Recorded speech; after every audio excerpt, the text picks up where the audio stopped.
Hello. Welcome to Storytime with Moog. I am Moog, and today we are reading The Trial by Franz Kafka, starting with chapter 7. But first, why is the lighting insane? Reading updates. I finished Poor Things. I don't think I said that yet. I finished Poor Things, and I am walking away with a confused feeling, which is how I felt when I watched the movie.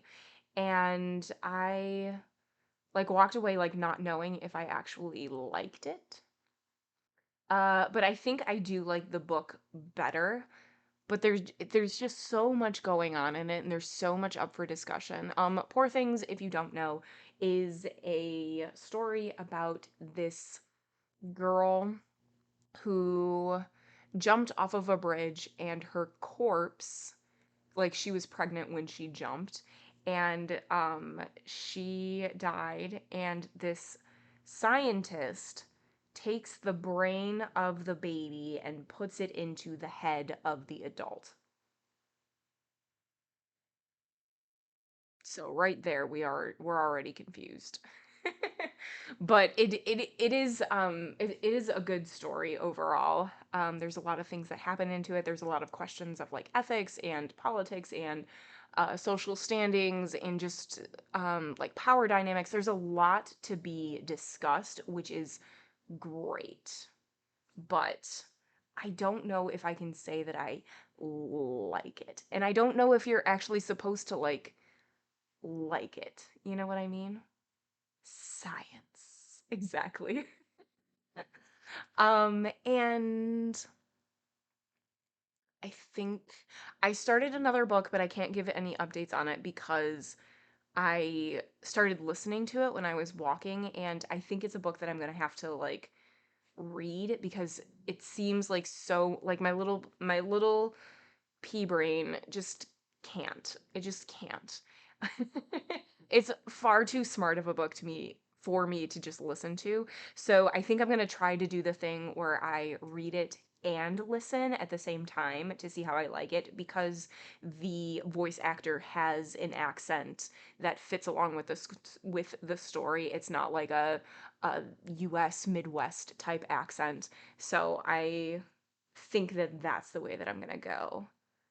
We'll see. We'll see. Um, I think that's all I'm reading. That's not true. I'm also reading Blue Lock. Volume 11 came in. And so my plan was because I've watched the anime and the anime is not finished, but the manga is. And so my plan was to just read the whole thing and then watch the anime as it's coming out. But a certain Mr. Moog was like, no, because then you're going to know things that happen. So I'm only going to read until the part that we got to. I think that that is all that I'm reading. Okay, so what is happening in the story? That's a great question, and I'm not sure if I can tell you. What has happened? What's going on? That's a great question. A great question. So last time, previously on The Trial by Franz Kafka, we got a visit from our uncle. Did something happen before this? Yes, yes. Miss Bursner, who we've asked to speak with and who lives in our same apartment, now has a new roommate. I forgot her name, but the new roommate is like, I'm gonna talk for you or for Miss Bursner because she is just far too busy. Um, and she doesn't really say anything anyway. And yeah, it's just weird. It's just weird. It's just weird. It's just weird. Anyway, we do get a visit from Kay's uncle, and Kay's uncle is like, I know that something's wrong. Tell me what's going on. And he's like, okay, like I'm arrested for these things. I went to trial, blah, blah, blah. And the uncle is like, I knew it. You need to move to the country with me. And Kay's like, not gonna do that. Not gonna do that. And the uncle is like, you're right. But you know what? Come with me. And takes him to see a lawyer. And the lawyer is like not doing great, is having heart issues. And a girl answers who is the lawyer's caregiver, and she's like making eyes at Kay like when he comes in, and then they go and talk to the lawyer, and as they're like explaining like what's going on with the case and everything like that, the lawyer's like, yeah, I've heard of this, like tell me your side. And then there's like somebody hiding in the shadows during this whole conversation, and it's this like higher up officer who's like also involved in like this weird shenanigan court case business arresting thing, hooliganery. And so so he comes over, joins the conversation, and then we hear a crash in the other room, and it's the caregiver. And so Kay goes out, and the caregiver's like, you made eyes with me, but then didn't come and say hello. How dare? And he's like, yeah, I am not a brave man. And so she's like putting on the moves with him, and he's like, I have a lover. And she's like, I don't believe you. And so he shows a picture, and she's like, oh, she's not good for you because like I'm gonna help you in this court case, blah blah blah blah blah. And they're gone for like hours. And so Kay leaves the house, and he sees his uncle outside, and his uncle is like, you are silly. You left for hours, and I was trying to make you look good to the lawyer, and the lawyer was trying to like make both of us look good to this other official, and you were just gone. Like, we couldn't even pretend that we didn't know what was going on.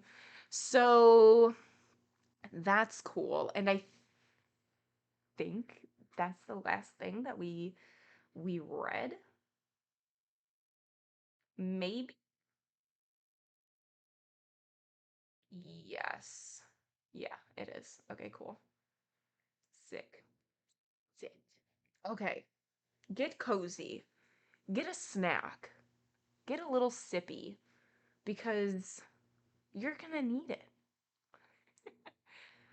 Let's let's a go, as Mario says. Mario, whose last name is also Mario. Mario Mario. Let's a go. Chapter 7. Lawyer, manufacturer, painter. One winter morning, snow was falling in the dull light outside. Kay was sitting in his office, already extremely tired despite the early hour. He had told the servitor was engaged in a major piece of work, and none of the junior staff should be allowed in to see him, so he would not be disturbed by them at least. But instead of working, he turned round in his chair, slowly moved various items around his desk, but then, without being aware of it, he lay his arm stretched out on the desk top and sat there, immobile with his head sunk down on his chest. He was no longer able to get the thought of the trial out of his head. He had often wondered whether it might not be a good idea to work out a written defense and hand it in to the court. It would contain a short description of his life and explain why he had acted the way he had at each event that was in any way important, whether he now considered he had acted well or ill, and his reasons for each. There was no doubt of the advantages a written defense of this sort would have over relying on the lawyer, who was anyway not without his shortcomings. Kay had no idea what actions the lawyer was taking. It was certainly not a lot. It was more than a month since the lawyer had summoned him, and none of the previous discussions had given Kay the impression that this man would be able to do much for him. Most importantly, he had asked him hardly any questions, and there were so many questions here to be asked. Asking questions was the most important thing. Kay had the feeling that he would be able to ask all the questions needed here himself. The lawyer, in contrast, did not ask questions, but did all the talking himself, or sat silently facing him, leant forward slightly over the desk, probably because he was hard of hearing, pulled on a strand of hair in the middle of his beard, and looked down at the carpet. Perhaps at the very spot where Kay had lain with Lenny. Now and then he would give Kay some vague warning of the sort you give to children. His speeches were as pointless as they were boring, and Kay decided that when the final bill came, he would pay not a penny for them. Once the lawyer thought he had humiliated Kay sufficiently, he usually started something that would raise his spirits again. He had already, he would then say, won many such cases, partly or in whole, cases which may not really have been as difficult as this one, but which, on the face of it, had even less hope of success. He had a list of these cases here in the drawer. Here he would tap on one or other of the drawers in his desk, but could, unfortunately, not show them to Kay, as they dealt with official secrets. Nonetheless, the great experience he had acquired through all these cases would, of course, be of benefit to Kay. He had, of course, begun work straight away and was nearly ready to submit the first documents. They would be very important because the first impression made by the defense will often determine the whole course of the proceedings. Unfortunately, though, he would still have to make it clear to Kay that the first documents submitted are sometimes not even read by the court. They simply put them in the other documents and point out that, for the time being, questioning and observing the accused are much more important than anything written. If the applicant becomes insistent, then they add that before they come to any decision, as soon as all the material has been brought together, with due regard, of course, to all the documents, then these first documents to have been submitted will also be checked over. But unfortunately, even this is not usually true. The first documents submitted are usually mislaid or lost completely, and even if they do keep them right to the end, they are hardly read, although the lawyer only knew about this from rumor. This is all very regrettable, but not entirely without its justifications. But Kay should not forget that the trial would not be public. If the court deems it necessary, it can be made public, but there is no law that says it has to be. As a result, the accused and his defense don't have access even to the court records, and especially not to the indictment, and that means we generally don't know, or at least not precisely, what the first documents need to be about, which means that if they do contain anything of relevance to the case, it's only by a lucky coincidence. If anything about the individual charges and the reasons for them comes out clearly or can be guessed at while the accused is being questioned, then it's possible to work out and submit documents that really direct the issue and present proof, but not before. Conditions like this, of course, place the defense in a very unfavorable and difficult position, but that is what they intend. In fact, defense is not really allowed under the law. It's only tolerated, and there is even some dispute about whether the relevant parts of the law imply even that. So strictly speaking, there is no such thing as a counsel, acknowledged by the courts, and anyone who comes before this court as counsel is basically no more than a barrack room lawyer. The effect of all this, of course, is to remove the dignity of the whole procedure. The next time Kay is in the court offices, he might like to have a look in at the lawyer's room, just so that he's seen it. He might well be quite shocked by the people he sees assembled there. The room they've been allocated, with its narrow space and low ceiling, will be enough to show what contempt the court has for these people. The only light in the room comes through a little window that is so high up, if you want to look out of it, you first have to get one of your colleagues to support you on his back. And even then, the smoke from the chimney just in front of it will go up your nose and make your face black.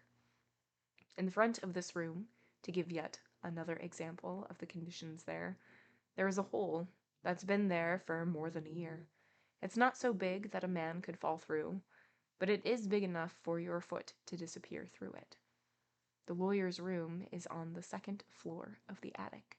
If your foot does go through, it will hang down into the first floor of the attic underneath it, and right in the corridor where the litigants are waiting. It's no exaggeration when lawyers say that conditions like that are a disgrace.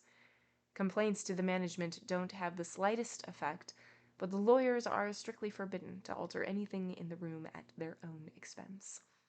But even treating the lawyers in this way has its reasons. They want, as far as possible, to prevent any kind of defense. Everything should be made the responsibility of the accused. Not a bad point of view, basically, but nothing could be more mistaken than to think from that lawyers are not necessary for the accused in this court. On the contrary, there is no court where they are less needed than here. This is because proceedings are generally kept secret, not only from the public, but also from the accused. Only as far as that is possible, of course, but it is possible to a very large extent. And the accused doesn't get to see the court records either, and it's very difficult to infer what's in the court records from what's been said during questioning based on them, especially for the accused who is in a difficult situation and is faced with every possible worry to distract them. This is when the defense begins.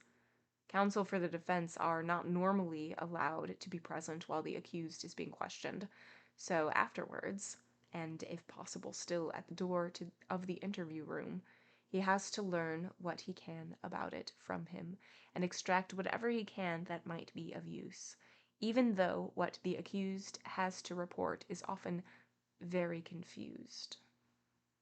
But that is not the most important thing, as there's really not a lot that can be learned in this way, although in this, as with anything else, a competent man will learn more than another. Nonetheless, the most important thing is the lawyer's personal connections. That's where the real value of taking counsel lies. Now Kay will most likely have already learned from his own experience that, among its very lowest orders, the court organization does have its imperfections. The court is strictly closed to the public, but staff who forget their duty or who take bribes do, to some extent, show where the gaps are. This is where most lawyers will push their way in. This is where bribes are paid and information extracted. There have been, in earlier times at least, been incidents where documents have been stolen. There's no denying that some surprisingly favorable results have been attained for the accused in this way, for a limited time, and these petty advocates then strut to and fro on the basis of them and attract new clients. But for the further course of the proceedings it signifies either nothing or nothing good. The only things of real value are honest personal contacts. Contacts with higher officials, albeit higher officials of the lower grades, you understand. That is the only way the progress of the trial can be influenced. Hardly noticeable at first, it's true. But from then on it becomes more and more visible. There are, of course, not many lawyers who can do this, and Kay has made a very good choice in this matter. There were probably no more than one or two who had as many contacts as Dr. Hold, but they don't bother with the company of the lawyer's room and have nothing to do with it.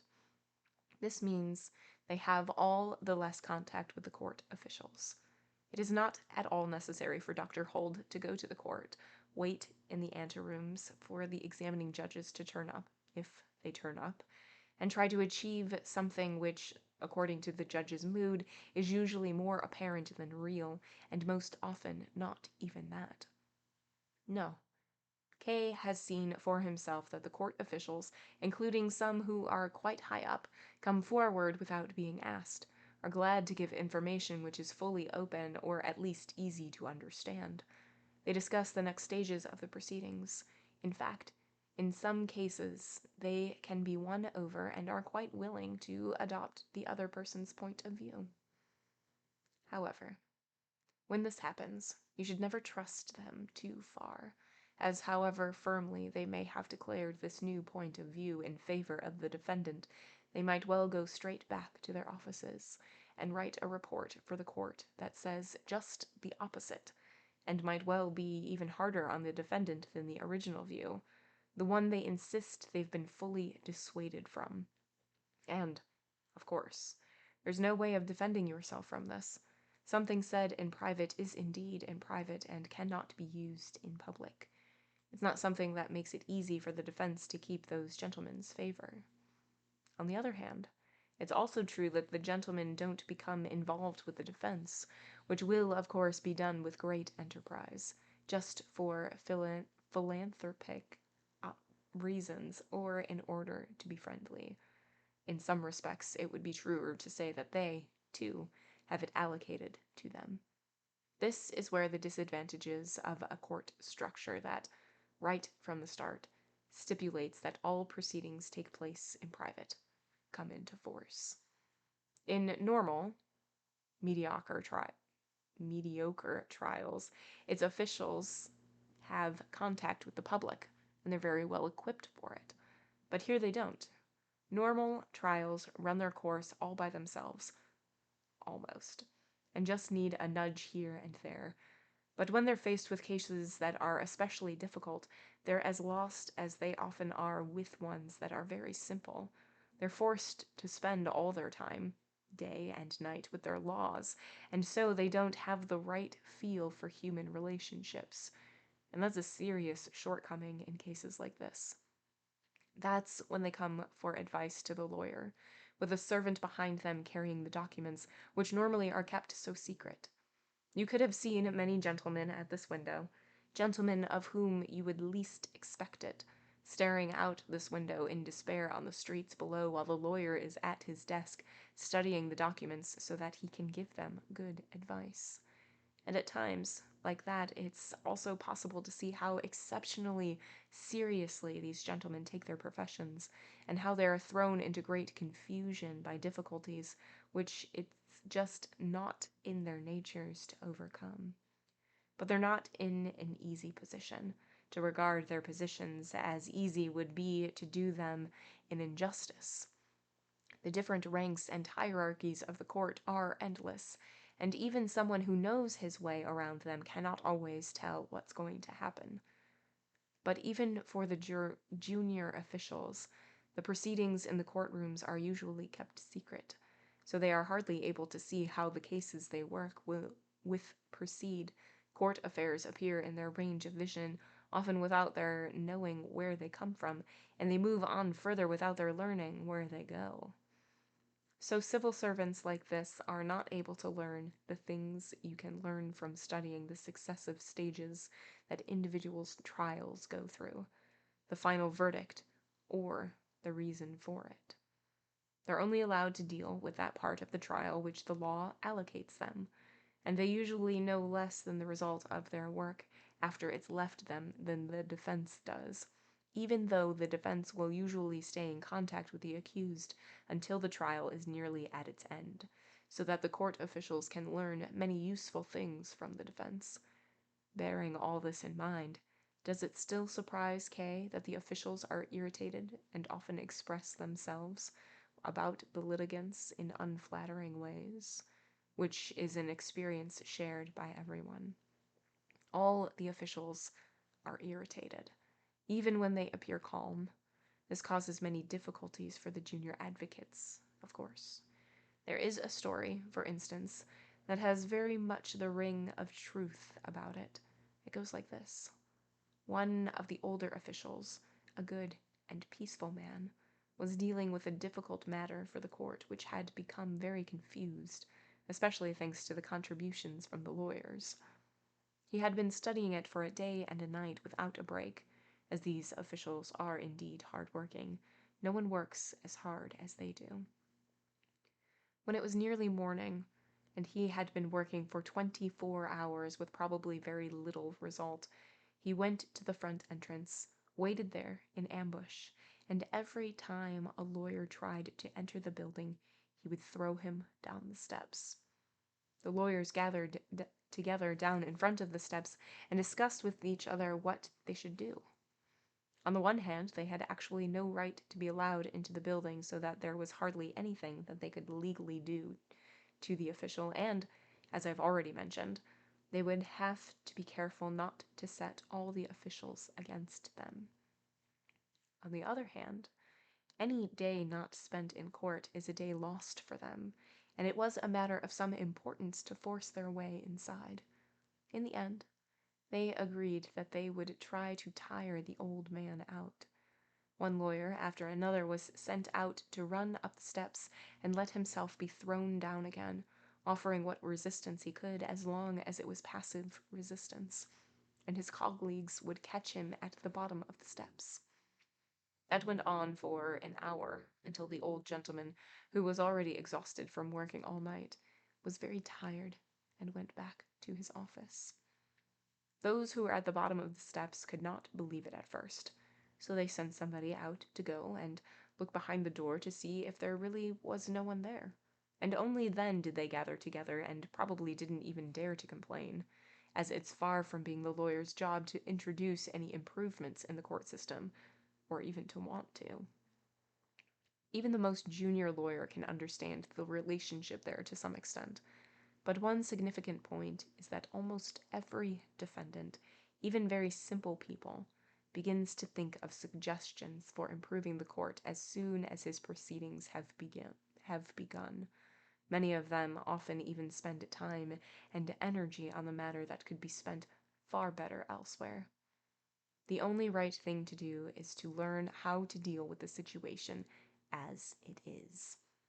Even if it were possible to improve any detail of it, which is, anyway, no more than superstitious nonsense, the best that they could achieve, although doing themselves incalculable harm in the process, is that they will have attracted the special attention of the officials for any case that comes up in the future, and the officials are always ready to seek revenge.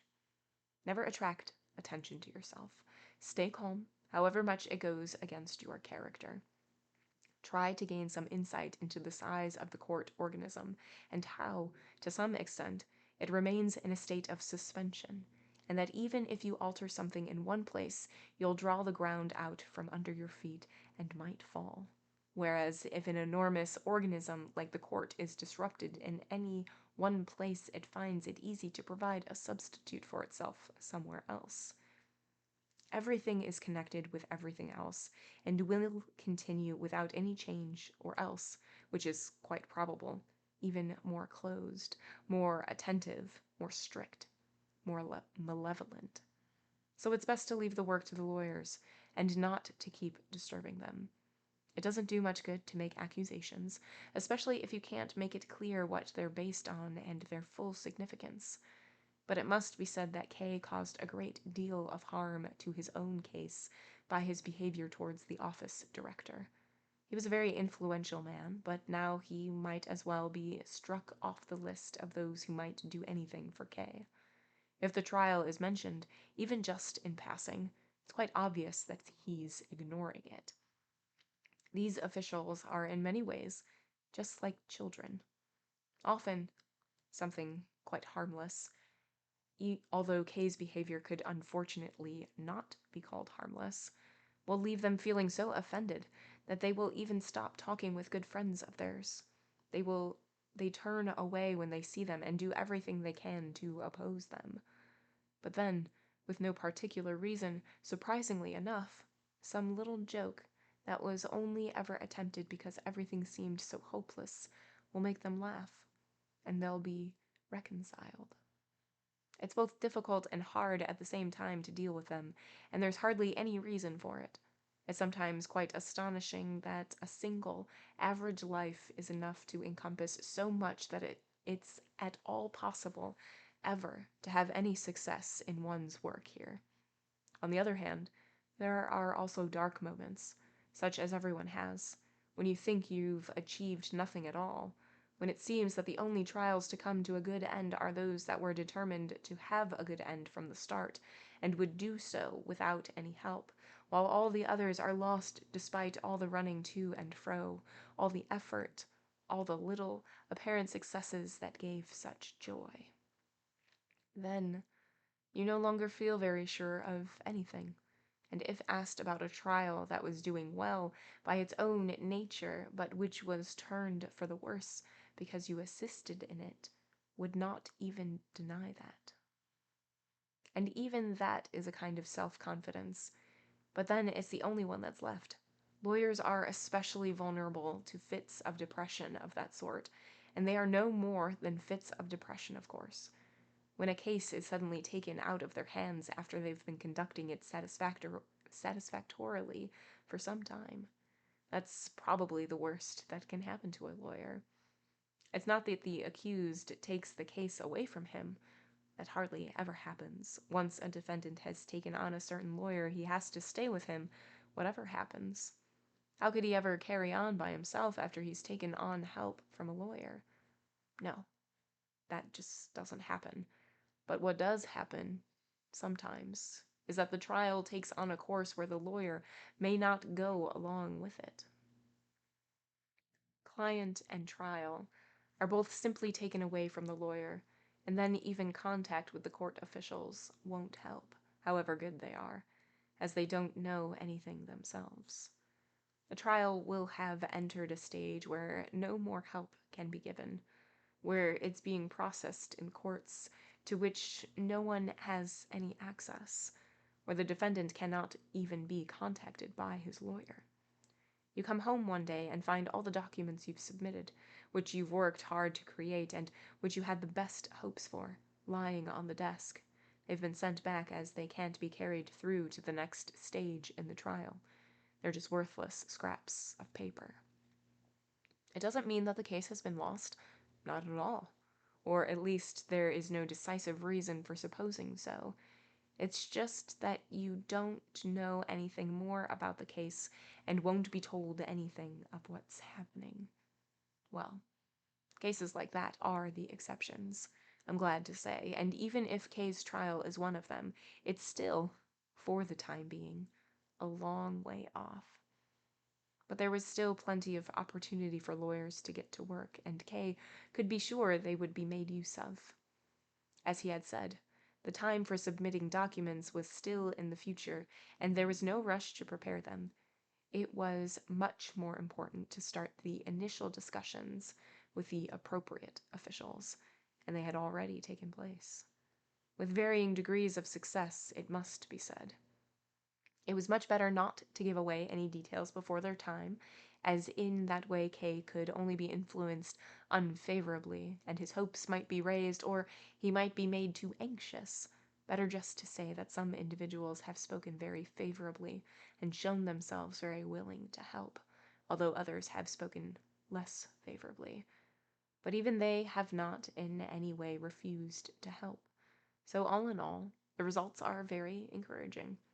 Only you should certainly not draw any particular conclusions, as all preliminary proceedings begin in the same way, and it was only the way they developed further that would show what the value of these preliminary proceedings had been. Anyway, nothing has been lost yet, and if we can succeed in getting the office director, despite everything, on our side, and several actions have been undertaken to this end, then everything is a clean wound, as a surgeon would say, and we can wait for the result with some comfort. When he started talking on in this way, the lawyer was quite tireless. He went through it all again every time Kay went to see him. There was always some progress, but he could never be told what sort of progress it was. The first set of documents to be submitted were being worked on but still not ready, which usually turned out to be a great advantage the next time Kay went to see him, as the earlier occasion would have been a very bad time to put them in, which they could not then have known. If Kay, stupefied from all this talking, ever pointed out that, even considering all these difficulties, progress was very slow, The lawyer would object that progress was not slow at all, but that they might have progressed far farther if Kay had come to him at the right time. But he had come to him late, and that lateness would bring still further difficulties, and not only where time was concerned. The only welcome interruption during these visits was always when Lenny contrived to bring the lawyer his tea while Kay was there. Then she would stand behind Kay, pretending to watch the lawyer as he bent greedily over his cup, poured the tea in, and drank, and secretly let Kay hold her hand. There was always complete silence. The lawyer drank. Kay squeezed Lenny's hand, and Lenny would sometimes dare to gently stroke Kay's hair. "Still here, are you?" the lawyer would ask when he was ready. "I wanted to take the dishes away," said Lenny. They would give each other's hand a final squeeze. The lawyer would wipe his mouth and then start talking at Kay again with renewed energy. Was the lawyer trying to comfort Kay or to confuse him? Kay could not tell, but it seemed clear to him that his defense was not in good hands. Maybe everything the lawyer said was quite right, even though he obviously wanted to make himself as conspicuous as possible, and probably had never even taken on a case as important as he said Kay's was.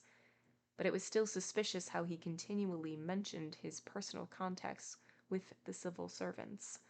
Were they to be exploited solely for Kay's benefit? The lawyer never forgot to mention that they were dealing only with junior officials, which meant officials who were dependent on others, and the direction taken in each trial could be important for their own furtherment. Could it be that they were making use of the lawyer to turn trials in a certain direction, which would, of course, always be at the cost of the defendant? It certainly did not mean that they would do that in every trial. That was not likely at all. And there were probably also trials where they gave the lawyer advantages and all the room he needed to turn in the direction he wanted, as it would also be to their advantage to keep his reputation intact. If that really was their relationship, how would they direct Kay's trial, which, as the lawyer had explained, was especially difficult and therefore important enough to attract great attention from the very first time it came to court? There could not be much doubt about what they would do. The first signs of it could already be seen in the fact that the first documents still had not been submitted, even though the trial had already lasted several months, and that, according to the lawyer, everything was still in its initial stages, which was very effective, of course, in making the defendant passive and keeping him helpless. Then he could be suddenly surprised with the verdict, or at least with the notification that the hearing had not decided in his favor, and the matter would be passed on to a higher office. It was essential that Kay take a hand in it himself. On winter mornings such as this, when he was very tired and everything dragged itself lethargically through his head, this belief of his seemed irrefutable. He no longer felt the contempt for the trial that he had had earlier. If he had been alone in the world, it would have been easy for him to ignore it, although it was also certain that, in that case, the trial would never have arisen in the first place. But now, his uncle had already dragged him to see the lawyer. He had to take account of his family. His job was no longer totally separate from the progress of the trial. He himself had, carelessly, with a certain inexplicable complacency, mentioned it to acquaintances, and others had learned about it in ways he did not know. His relationship with Miss Bursner seemed to be in trouble because of it. In short, he no longer had any choice whether he would accept the trial or turn it down. He was in the middle of it, and had to defend himself. If he was tired, then that was bad. But there was no reason to worry too much before he needed to. He had been capable of working himself up to his high position in the bank in a relatively short time, and to retain it with respect from everyone. Now he simply had to apply some of the talents that had made that possible for him to the trial, and there was no doubt that it had to turn out well. The most important thing, if something was to be achieved, was to reject in advance any idea that he might be in any way guilty. There was no guilt. The trial was nothing but a big piece of business, just like he had already concluded to the benefit of the bank many times. A piece of business that concealed many lurking dangers waiting in ambush for him, as they usually did, and these dangers would need to be defended against. If that was to be achieved, then he must not entertain any idea of guilt. Whatever he did, he would need to look after his own interests as closely as he could. Seen in this way, there was no choice but to take his representation away from the lawyer very soon, at best, that very evening. The lawyer had told him, as he talked to him, that that was something unheard of, and would probably do him a great deal of harm, but Kay could not tolerate any impediment to his efforts where his trial was concerned, and these impediments were probably caused by the lawyer himself. But once he had shaken off the lawyer, the documents would need to be submitted straight away, and, if possible, he would need to see to it that they were being dealt with every day. It would, of course, not be enough, if that was to be done, for Kay to sit in the corridor with his hat under the bench like the others, day after day. He himself, or one of the women, or somebody else on his behalf, would have to run after the officials and force them to sit at their desks and study Kay's documents, instead of looking out on the corridor through the grating. There could be no let-up in these efforts. Everything would need to be organized and supervised.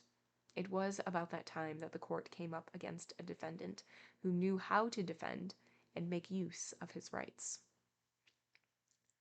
But when Kay had the confidence to try and do all this, the difficulty of composing the documents was too much for him. Earlier, just a week or so before, he could only have felt shame at the thought of being made to write out such documents himself. It had never entered his mind that the task could also be difficult. He remembered one morning when, already piled up with work, he suddenly shoved everything to one side and took a pad of paper on which he sketched out some of his thoughts on how documents of this sort should proceed. Perhaps he would offer them to that slow-witted lawyer, but just then the door of the manager's office opened, and the deputy director entered the room with a loud laugh. Kay was very embarrassed, although the deputy director, of course, was not laughing at Kay's documents, which he knew nothing about, but at a joke he had just heard about the stock exchange, a joke which needed an illustration if it was to be understood, and now the deputy director leant over Kay's desk, took his pencil from his hand, and drew the illustration on the writing pad that Kay had intended for his ideas about his case. Kay now had no more thoughts of shame. The documents had to be prepared and submitted.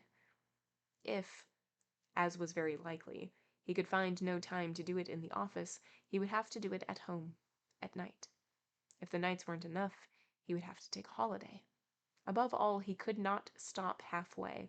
That was nonsense, not only in business, but always and everywhere.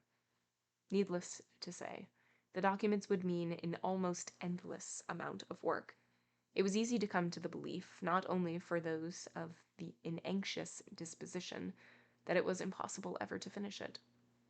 This was not because of laziness or deceit, which were the only things that might have hindered the law in preparing it, but because he did not know what the charge was, or even what consequences it might bring, so that he had to remember every tiny action and event from the whole of his life, looking at them from all sides and checking and reconsidering them. It was also a very disheartening job. It would have been more suitable as a way of passing the long days after he had retired and become senile. But now, just when Kay needed to apply all his thoughts to his work, when he was still rising and already posed a threat to the deputy director, when every hour passed so quickly and he waited to enjoy the brief evenings and nights as a young man, this was the time he had to start working out these documents. Once more, he began to feel resentment. Almost involuntarily, only to put an end to it, His finger felt for the button of the electric bell in the anteroom. As he pressed it, he glanced up at the clock. It was 11 o'clock. 2 hours. He had spent a great deal of his costly time just dreaming, and his wits were, of course, even more dulled than they had been before. But the time had, nonetheless, not been wasted. He had come to some decisions that could be of value, as well as various pieces of mail. The servitors brought 2 visiting cards from gentlemen who had already been waiting for Kay for some time. They were actually very important clients of the bank who should not really have been kept waiting under any circumstances.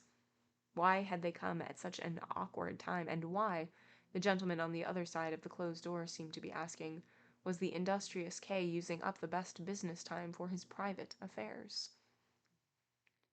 Tired from what had gone before, and tired in anticipation of what was to follow, Kay stood up to receive the first of them. He was a short, jolly man, a manufacturer who Kay knew well. He apologized for disturbing Kay at some important work, and Kay, for his part, apologized for having kept the manufacturer waiting for so long. But even this apology was spoken in such a mechanical way, and with such false intonation, that the manufacturer would certainly have noticed if he had not been fully preoccupied with his business affairs. Instead, he hurriedly pulled calculations and tables out from all his pockets, spread them out in front of Kay, explained several items, corrected a little mistake in the arithmetic that he noticed as he quickly glanced over it all, and reminded Kay of a similar piece of business he'd concluded with him about a year before, mentioning in passing that this time there was another bank spending great effort to get his business, and finally stopped speaking in order to learn Kay's opinion on the matter. And Kay had, indeed, at first, been closely following what the manufacturer was saying. He too was aware of how important the deal was. But unfortunately, it did not last. He soon stopped listening, nodded at each of the manufacturer's louder exclamations for a short while, but eventually he stopped doing even that, and did no more than stare at the bald head bent over the papers, asking himself when the manufacturer would finally realize that everything he was saying was useless. When he did stop talking, Kay really thought at first that this was so that he would have the chance to confess that he was incapable of listening. Instead, seeing the anticipation on the manufacturer's face, obviously ready to counter any objections made, he was sorry to realize that the business discussion had to be continued. So he bent his head as if he'd been given an order and began slowly to move his pencil over the papers. Now and then he would stop and stare at one of the figures. The manufacturer thought there must be some objection. Perhaps his figures weren't really sound. Perhaps they weren't the decisive issue. Whatever he thought, the manufacturer covered the papers with his hand and began once again, moving very close to Kay, to explain what the deal was all about. "It is difficult," said Kay, pursing his lips. The only thing that could offer him any guidance were the papers, and the manufacturer had covered them from his view, so he just sank back against the arm of the chair.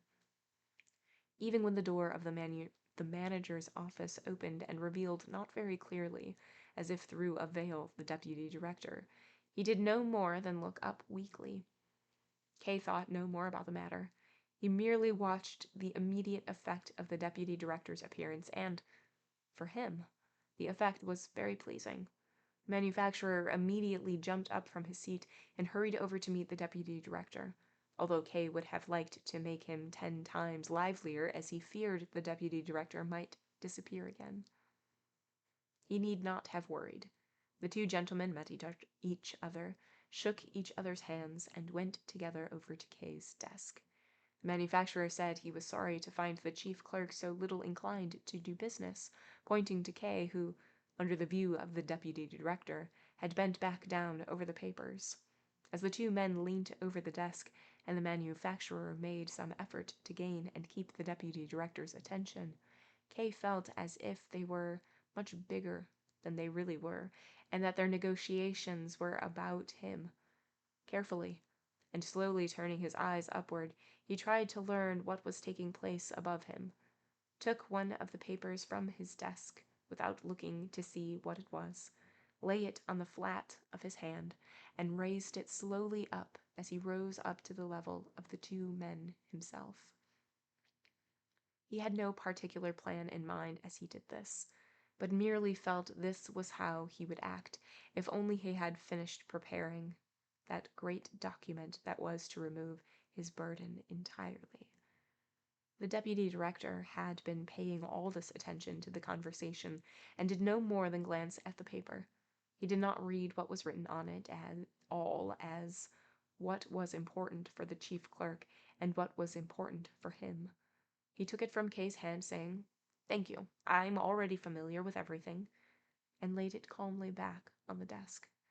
Kay gave him a bitter, sideways glance.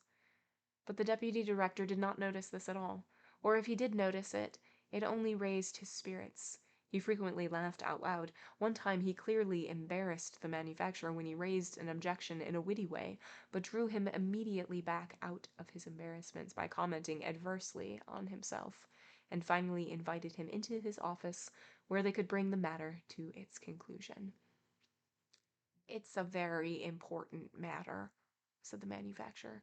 "I understand that completely, and I'm sure the chief clerk—" Even as he said this, he was actually speaking only to the manufacturer. "Will be very glad to have us take it off his hands. This is something that needs calm consideration, but he seems to be overburdened today. There are even some people in the room outside who've been waiting there for hours for him." Kay still had enough control of himself to turn away from the deputy director and direct his friendly, albeit stiff, smile only at the manufacturer. He made no other retaliation, bent down slightly, and supported himself with both hands on his desk like a clerk, and watched as the two gentlemen, still talking, took the papers from his desk and disappeared into the manager's office. In the doorway, the manufacturer turned and said he wouldn't make his farewell with Kay just yet. He would, of course, let the chief clerk know about the success of his discussions, but he also had a little something to tell him about. At last, Kay was by himself. It did not enter his head to show anyone else into his office, and only became vaguely aware of how nice it was that the people outside thought he was still negotiating with the manufacturer, and for this reason he could not let anyone in to see him, not even the servitor. He went over to the window, sat down on the ledge beside it, held firmly onto the handle, and looked down onto the square outside.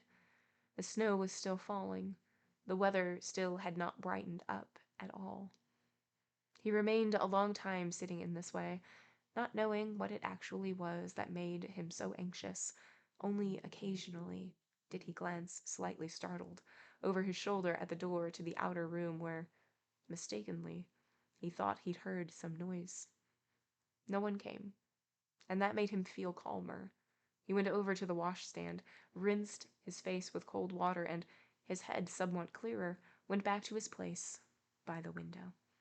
The decision to take his defense into his own hands now seemed more of a burden than he had originally assumed. All the while, he had left his defense up to the lawyer. His trial had had little basic effect on him. He had observed it from afar as something that was scarcely able to reach him directly. When it suited him, he looked to see how things stood, but he was also able to draw his head back again whenever he wanted. Now, in contrast, if he was to conduct his defense himself, he would have to devote himself entirely to the court, for the time being, at least. Success would mean, later on, his complete and conclusive liberation. But if he was to achieve this, he would have to place himself, to start with, in far greater danger than he had been in so far. If he ever felt tempted to doubt this, then his experience with the deputy director and the manufacturer that day would be quite enough to convince him of it. How could he have sat there, totally convinced of the need to do his own defense? how would it be later? What would his life be like in the days ahead? Would he find the way through it all to a happy conclusion? Did a carefully worked out defense, and any other sort would have made no sense, did a carefully worked out defense not also mean he would need to shut himself off from everything else as much as he could? Would he survive that? And how was he to succeed in conducting all this at the bank? It involved much more than just submitting some documents that he could probably prepare in a few days' leave, although it would have been great temerity to ask for time off from the bank just at that time. It was a whole trial, and there was no way of seeing how long it might last. This was an enormous difficulty that had suddenly been thrown into Kay's life. And was he supposed to be doing the bank's work at a time like this? He looked down at his desk. Was he supposed to let people in to see him and go into negotiations with them at a time like this? While his trial trundled on, while the court officials upstairs in the attic room sat looking at the papers for this trial, should he be worrying about the business of the bank? Did this not seem like a kind of torture, acknowledged by the court, connected with the trial and which followed him around? And is it likely that anyone in the bank, when judging his work, would take an account of his peculiar situation? No one, and never. There were those who knew about his trial, although it was not clear who knew about it or how much. But he hoped rumors had not reached as far as the deputy director, otherwise he would obviously soon find a way of making use of it to harm Kay. He would show neither comradeship nor humaneness. And what about the director? It was true that he was well disposed towards Kay, and as soon as he heard about the trial he would probably try to do everything he could to make it easier for him, but he would certainly not devote himself to it. Kay at one time had provided the counterbalance to what the deputy director said, but the director was now coming more and more under his influence, and the deputy director would also exploit the weakened condition of the director to strengthen his own power. So what could Kay hope for? Maybe considerations of this sort weakened his power of resistance, but it was still necessary not to deceive oneself and to see everything as clearly as it could be seen at that moment. For no particular reason, just to avoiding returning to his desk for a while, he opened the window. It was difficult to open, and he had to turn the handle with both hands. Then, through the whole height and breadth of the window, the mixture of fog and smoke was drawn into the room, filling it with a slight smell of burning. A few flakes of snow were blown in with it. "It's a horrible autumn," said the manufacturer, who had come into the room unnoticed after seeing the deputy director and now stood behind Kay. Kay nodded and looked uneasily at the manufacturer's briefcase, from which he would now probably take the papers and inform Kay of the result of his negotiations with the deputy director.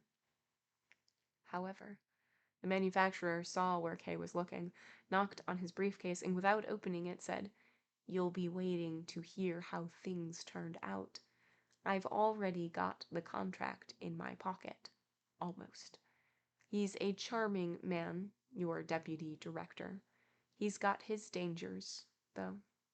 He laughed as he shook Kay's hand and wanted to make him laugh with him, but to Kay, it once more seemed suspicious that the manufacturer did not want to show him the papers and saw nothing about his comments to ask at.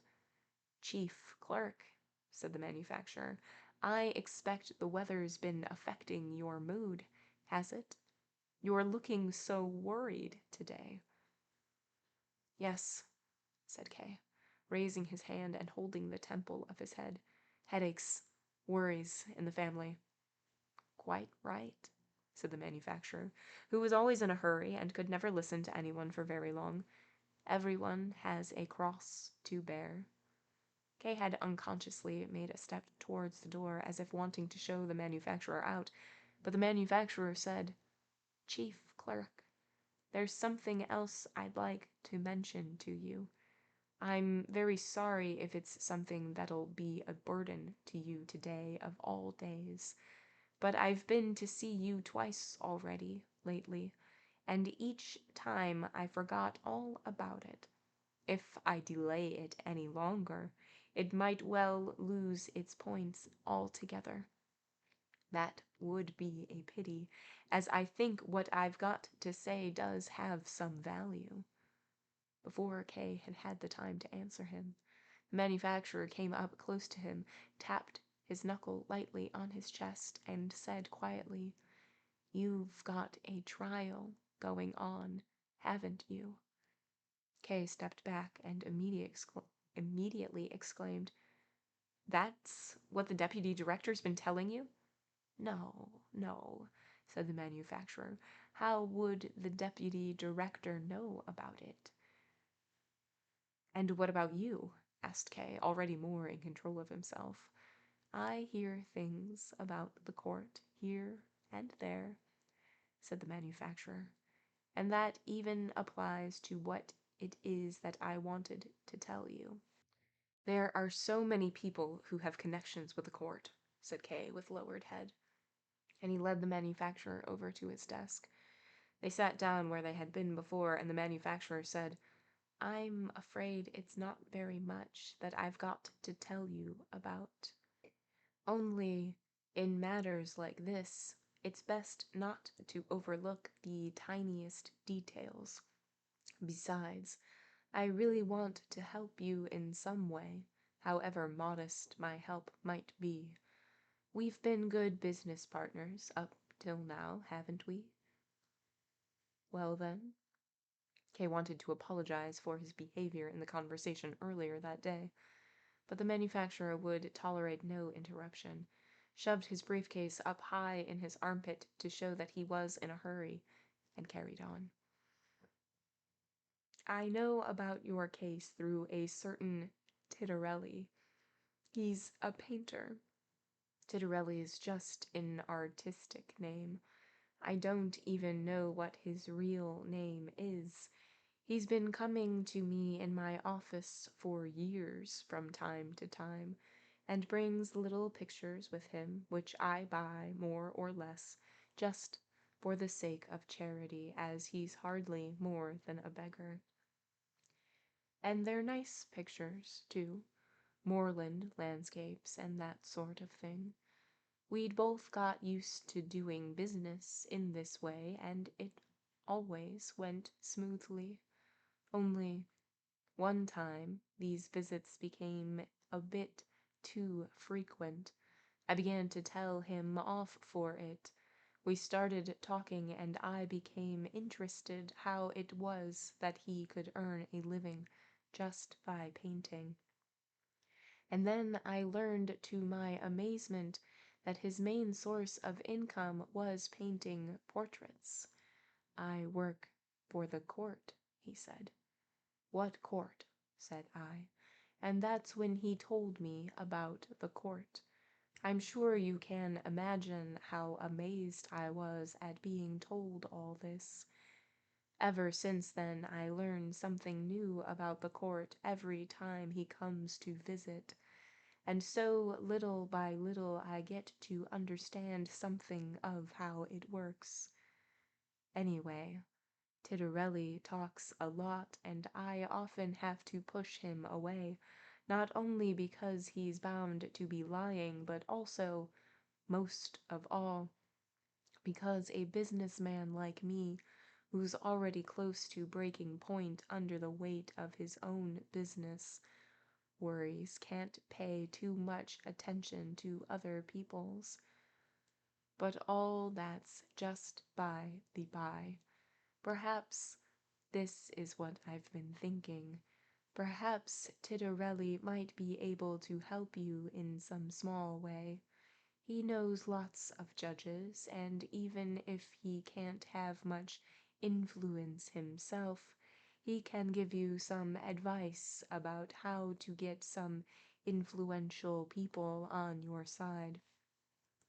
And even if this advice doesn't turn out to make all the difference, I still think it'll be very important once you've got it. You're nearly a lawyer yourself. That's what I always say. Mr. K, the chief clerk, is nearly a lawyer. Oh, I'm sure this trial of yours will turn out all right. So do you want to go and see Titorelli then? If I ask him to, he'll certainly do everything he possibly can. I really do think you ought to go. It needn't be today, of course, just sometime, when you get the chance. And anyway, I want to tell you this too. You don't actually have to go and see Titorelli. This advice from me doesn't place you under any obligation at all. No, if you think you can get by without Titorelli, it'll certainly be better to leave him completely out of it. Maybe you've already got a clear idea of what you're doing, and Titorelli could upset your plans. No, if that's the case, then of course you shouldn't go there under any circumstances. And it certainly won't be easy to take advice from a lad like that. Still, it's up to you. Here's the letter of recommendation, and here's the address. Disappointed, Kay took the letter and put it in his pocket. Even at best, the advantage he might derive from this recommendation was incomparably smaller than the damage that lay in the fact of the manufacturer knowing about his trial, and that the painter was spreading the news about. It was all he could manage to give the manufacturer, who was already on his way to the door, a few words of thanks. "I'll go there," he said, as he took his leave of the manufacturer at the door. "Or, as I'm very busy at present, I'll write to him. Perhaps he would like to come to me in my office sometime."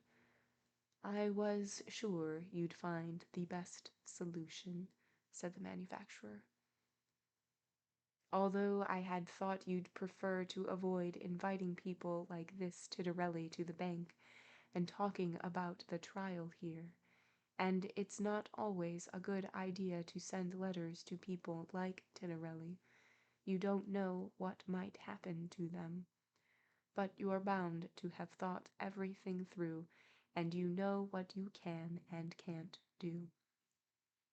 Kay nodded and accompanied the manufacturer on through the antechamber.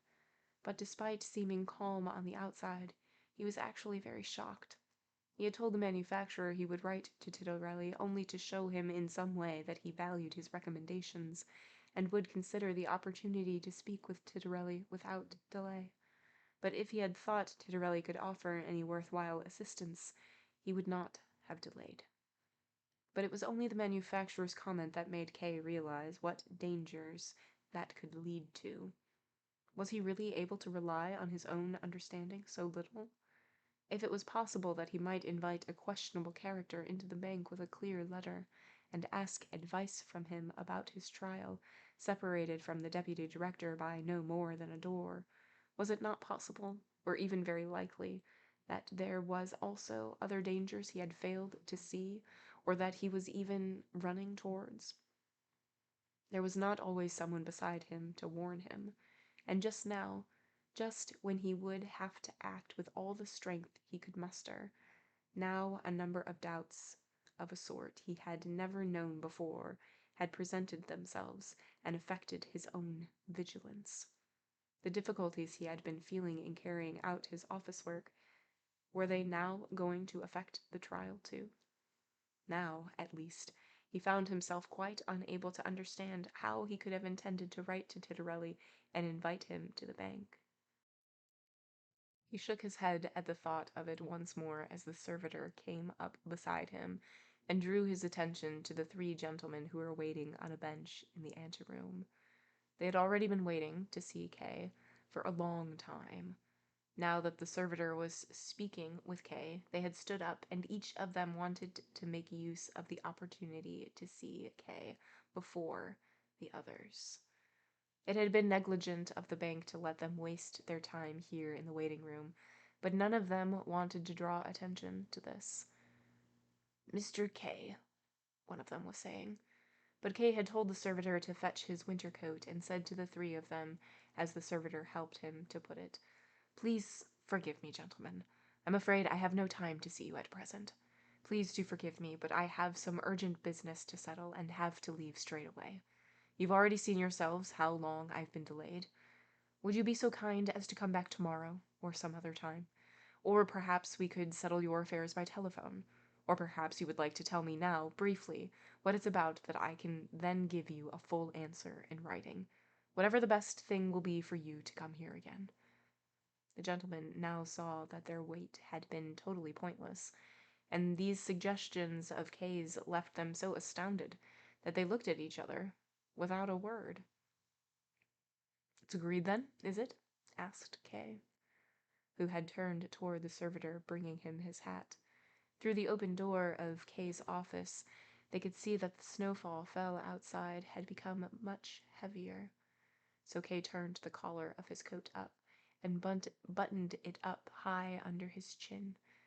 Just then the deputy director came out of the adjoining room, smiled as he saw Kay negotiating with the gentleman in his winter coat, and asked, "Are you about to go out?" "Yes," said Kay, standing more upright. "I have to go out on some business." But the deputy director had already turned towards the gentleman. "And what about these gentlemen?" he asked. "I think they've been waiting quite a long time." "We've already come to an understanding," said Kay. But now the gentlemen could be held back no longer. They surrounded Kay and explained that they would not have been waiting for hours if it had not been about something important that had to be discussed now, at length, and in private. The deputy director listened to them for a short while. He also looked at Kay as he held his hat in his hand, cleaning the dust off it here and there, and then said, "Gentlemen, there is a very simple way to solve this. If you would prefer it, I'll be very glad to take over these negotiations instead of the chief clerk. Your business does, of course, need to be discussed without delay. We are businessmen, like yourselves, and know the value of a businessman's time. Would you like to come this way?" And he opened the door leading to the anteroom of his own office. The deputy director seemed very good at appropriating everything that Kay was forced to give up. But was Kay not giving up more than he absolutely had to? By turning off to some unknown painter, with, as he had to admit, very little hope of any vague benefit, his renown was suffering damage that could not be repaired. It would probably be much better to take off his winter coat again, and, at the very least, try to win back the two gentlemen who were certainly still waiting in the next room. If Kay had not then glimpsed the deputy director in his office, looking for something from his bookshelves as if they were his own, he would probably even have made the attempt. As Kay, somewhat agitated, approached the door, the deputy director called out, "Oh, you've still not left." He turned his face toward him. Its many deep folds seemed to show strength rather than age, and immediately began once more to search. "I'm looking for a copy of the contract," he said, "which this gentleman insists you must have. Could you help me look for it, do you think?" Kay made a step forward, but the deputy director said, "Thank you, I've already found it." And with a big package of papers, which certainly must have included many more documents than just the copy of the contract, he turned and went back into his office. "I can't deal with him right now," Kay said to himself. "But once my personal difficulties have been settled, then he'll certainly be the first to get the effect of it, and he certainly won't like it." Slightly calmed by these thoughts, Kay gave the servitor, who had already long been holding the door to the corridor open for him, the task of telling the director, when he was able, that Kay was going out of the bank on a business matter. As he left the bank, he felt almost happy at the thought of being able to devote more to himself, to his own business, for a while. He went straight to the painter, who lived in an outlying part of town which was very near to the court offices. Although this area was even poorer, the houses were darker, the streets were full of dirt that slowly blew about over the half-melted snow. In the great gateway to the building where the painter lived, only one of the two doors was open. A hole had been broken open in the wall by the other door, and as Kay approached it, a repulsive, yellow, steaming liquid shot out, causing some rats to scurry away into a nearby canal. Down by the staircase there was a small child lying on its belly crying, but it could hardly be heard because of the noise from a metal workshop on the other side of the entrance hall, drowning out any other sound. The door to the workshop was open. 3 workers stood in a circle around some piece of work that they were beating with hammers. A large tin plate hung on the wall, casting a pale light that pushed its way in between 2 of the workers, lighting up their faces and their work aprons. Kay did no more than glance at any of these things. He wanted to get things over with here as soon as possible, to exchange just a few words to find out how things stood with the painter, and to go straight back to the bank. Even if he had just some tiny success here, it would still have a good effect on his work at the bank for that day. On the 3rd floor, he had to slow down his pace. He was quite out of breath. The steps, just like the height of each floor, were much higher than they needed to be, and he'd been told that the painter lived right up in the attic. The air was also quite oppressive. There was no proper stairwell, and the narrow steps were closed in by walls on both sides, with no more than a small, high window here and there. Just as Kay paused for a while, some young girls ran out of one of the flats and rushed higher up the stairs, laughing. Kay followed them slowly, caught up with one of the girls who had stumbled and been left behind with the others, and asked her as they went up side by side, "Is there a painter, Titorelli, who lives here?" The girl, hardly 13 years old and somewhat hunchbacked, jabbed him with her elbow and looked at him sideways. Her youth and her bodily defects had done nothing to stop her being already quite depraved. She did not smile once, but looked at Kay earnestly with sharp, acquisitive eyes. Kay pretended not to notice her behavior and asked, "Do you know Titorelli the painter?" She nodded and asked in reply, "What do you want to see him for?"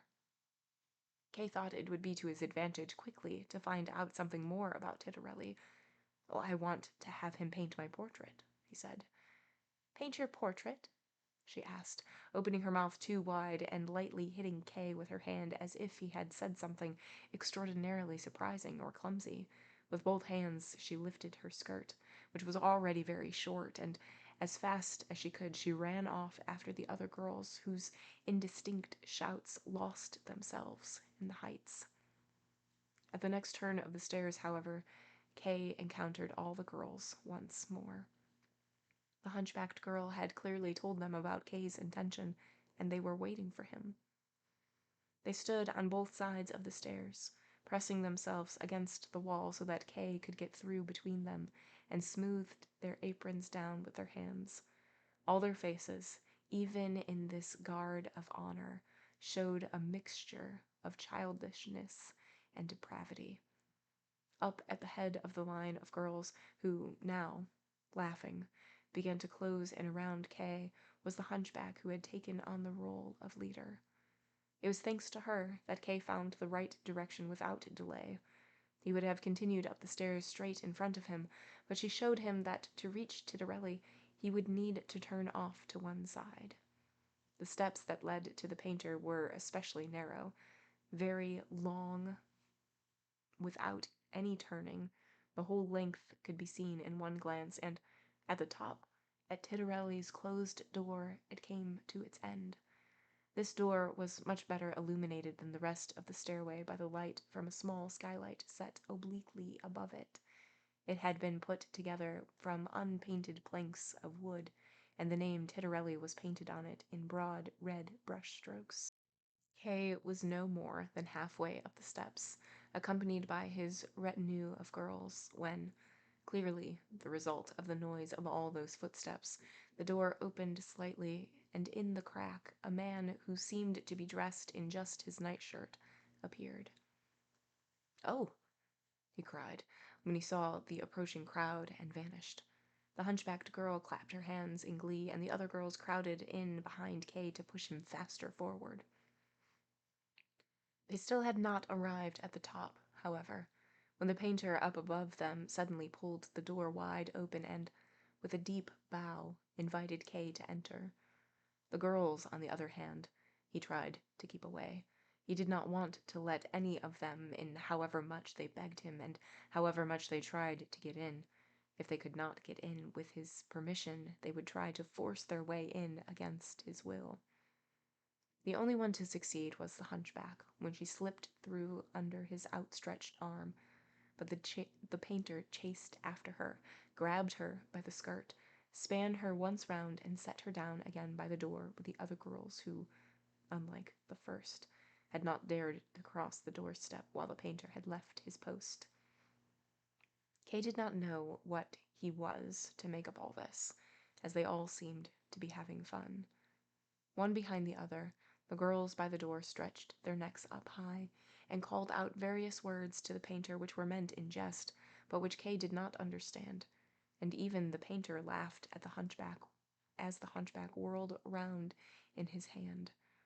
Then he shut the door, bowed once more to Kay, offered him his hand, and introduced himself, saying, "Titorelli, painter." Kay pointed to the door, behind which the girls were whispering, and said, "You seem to be very popular in this building." "Ugh, those brats," said the painter, trying in vain to fasten his nightshirt at the neck. He was also barefooted, and, apart from that, was wearing nothing more than a loose pair of yellowish linen trousers, held up with a belt whose free end whipped to and fro. "Those kids are a real burden for me," he continued. The top button of his nightshirt came off, and he gave up trying to fasten it, fetched a chair for Kay, and made him sit down on it. "I painted one of them once. She's not here today. And ever since then, they've been following me about. If I'm here, they only come in when I allow it, but as soon as I've gone out, there's always at least one of them in here. They had a key made to my door and lend it round to each other. It's hard to imagine what a pain that is. Suppose I come back home with a lady I'm going to paint. I open the door with my own key and find the hunchback there or something, by the table, painting her lips red with my paintbrush, and meanwhile her little sisters will keep will be keeping guard for her, moving about and causing chaos in every corner of the room. Or else, like happened yesterday, I might come back home late in the evening. Please forgive my appearance and the room being in a mess. It is to do with them. So I might come home late in the evening and want to go to bed. Then I feel something pinching my leg, look under the bed, and pull another one of them out from under it. I don't know why it is they bother me like this. I expect you've just seen that I do nothing to encourage them to come near me, and they make it hard for me to do my work, too, of course. If I didn't get this studio for nothing, I'd have moved out a long time ago." Just then, a little voice, tender and anxious, called out from under the door, "Titorelli, can we come in now?" "No," answered the painter. "Not even just me? By myself?" the voice asked again. "Not even just you," said the painter, as he went to the door and locked it. Meanwhile, Kay had been looking round the room. If it had not been pointed out, it would never have occurred to him that this wretched little room could be called a studio. It was hardly long enough, or broad enough, to make 2 steps. Everything, floor, walls, and ceiling, was made of wood. Between the planks narrow gaps could be seen. Across from where Kay was, the bed stood against the wall under a covering of many different colors. In the middle of the room a picture stood on an easel, covered over with a shirt whose arms dangled down to the ground. Behind Kay was the window through which the fog made it impossible to see further than the snow-covered roof of the neighboring building. The turning of the key in the lock reminded Kay that he had not wanted to stay too long. So he drew the manufacturer's letter out from his pocket, held it out to the painter, and said, I learned about you from this gentleman, an acquaintance of yours, and it's on his advice that I've come here." The painter glanced through the letter and threw it down onto the bed. If the manufacturer had not said very clearly that Titorelli was an acquaintance of his, a poor man who was dependent on his charity, then it would really have been quite possible to believe that Titorelli did not know him, or at least that he could not remember him. This impression was augmented by the painter saying, "Were you wanting to buy some pictures, or did you want to have yourself painted?" Kay looked at the painter in astonishment. What did the letter actually say? Kay had taken it as a matter of course that the manufacturer had explained to the painter in his letter that Kay wanted nothing more with him than to find out more about his trial. He had been far too rash in coming here. But now he had to give the painter some sort of answer, and, glancing at the easel, said, "Are you working on a picture currently?" "Yes," said the painter, and he took the shirt hanging over the easel and threw it onto the bed after the letter. "It's a portrait. Quite a good piece of work, although it's not quite finished yet." This was a convenient coincidence for Kay. It gave him a good opportunity to talk about the court as the picture showed, very clearly, a judge. What's more, it was remarkably similar to the picture in the lawyer's office, although this one showed a quite different judge, a heavy man with a full beard which was black and bushy and extended to the sides far up the man's cheeks. The lawyer's picture was also in oil painting, whereas this one had been made with pastel colors and was pale and unclear. But everything else about the picture was similar, as this judge, too, was holding tightly to the arm of his throne and seemed ominously about to rise from it. At first, Kay was about to say, "He certainly is a judge," but he had held himself back for the time being and went closer to the picture, as if he wanted to study it in detail. There was a large figure shown in the middle of the throne's backrest, which Kay could not understand, and asked the painter about it. "That'll need some more work done on it," the painter told him, and taking a pastel crayon from the side table, he added a few strokes to the edges of the figure, but without making it any clearer as far as Kay could make out. "That's the figure of Judge," the painter finally said. "Now I see," said Kay. "Here's the blindfold, and here are the scales, but aren't those wings on her heels? Isn't she moving?" "Yes," said the painter. "I had to paint it like that according to the contract. It's actually the figure of Justice and the goddess of Victory all in one." "That is not a good combination," said Kay with a smile. "Justice needs to remain still, otherwise the scale will move about, and it won't be possible to make a just verdict." "I'm just painting what the client wanted," said the painter. "Yes, certainly," said Kay, who had not meant to criticize anyone by that comment. "You've painted the figure as it actually appears on the throne." "No," said the painter. "I've never seen that figure or that throne. It's all just invention. But they told me what it was I had to paint." "How's that?" asked Kay, pretending not fully to understand what the painter said.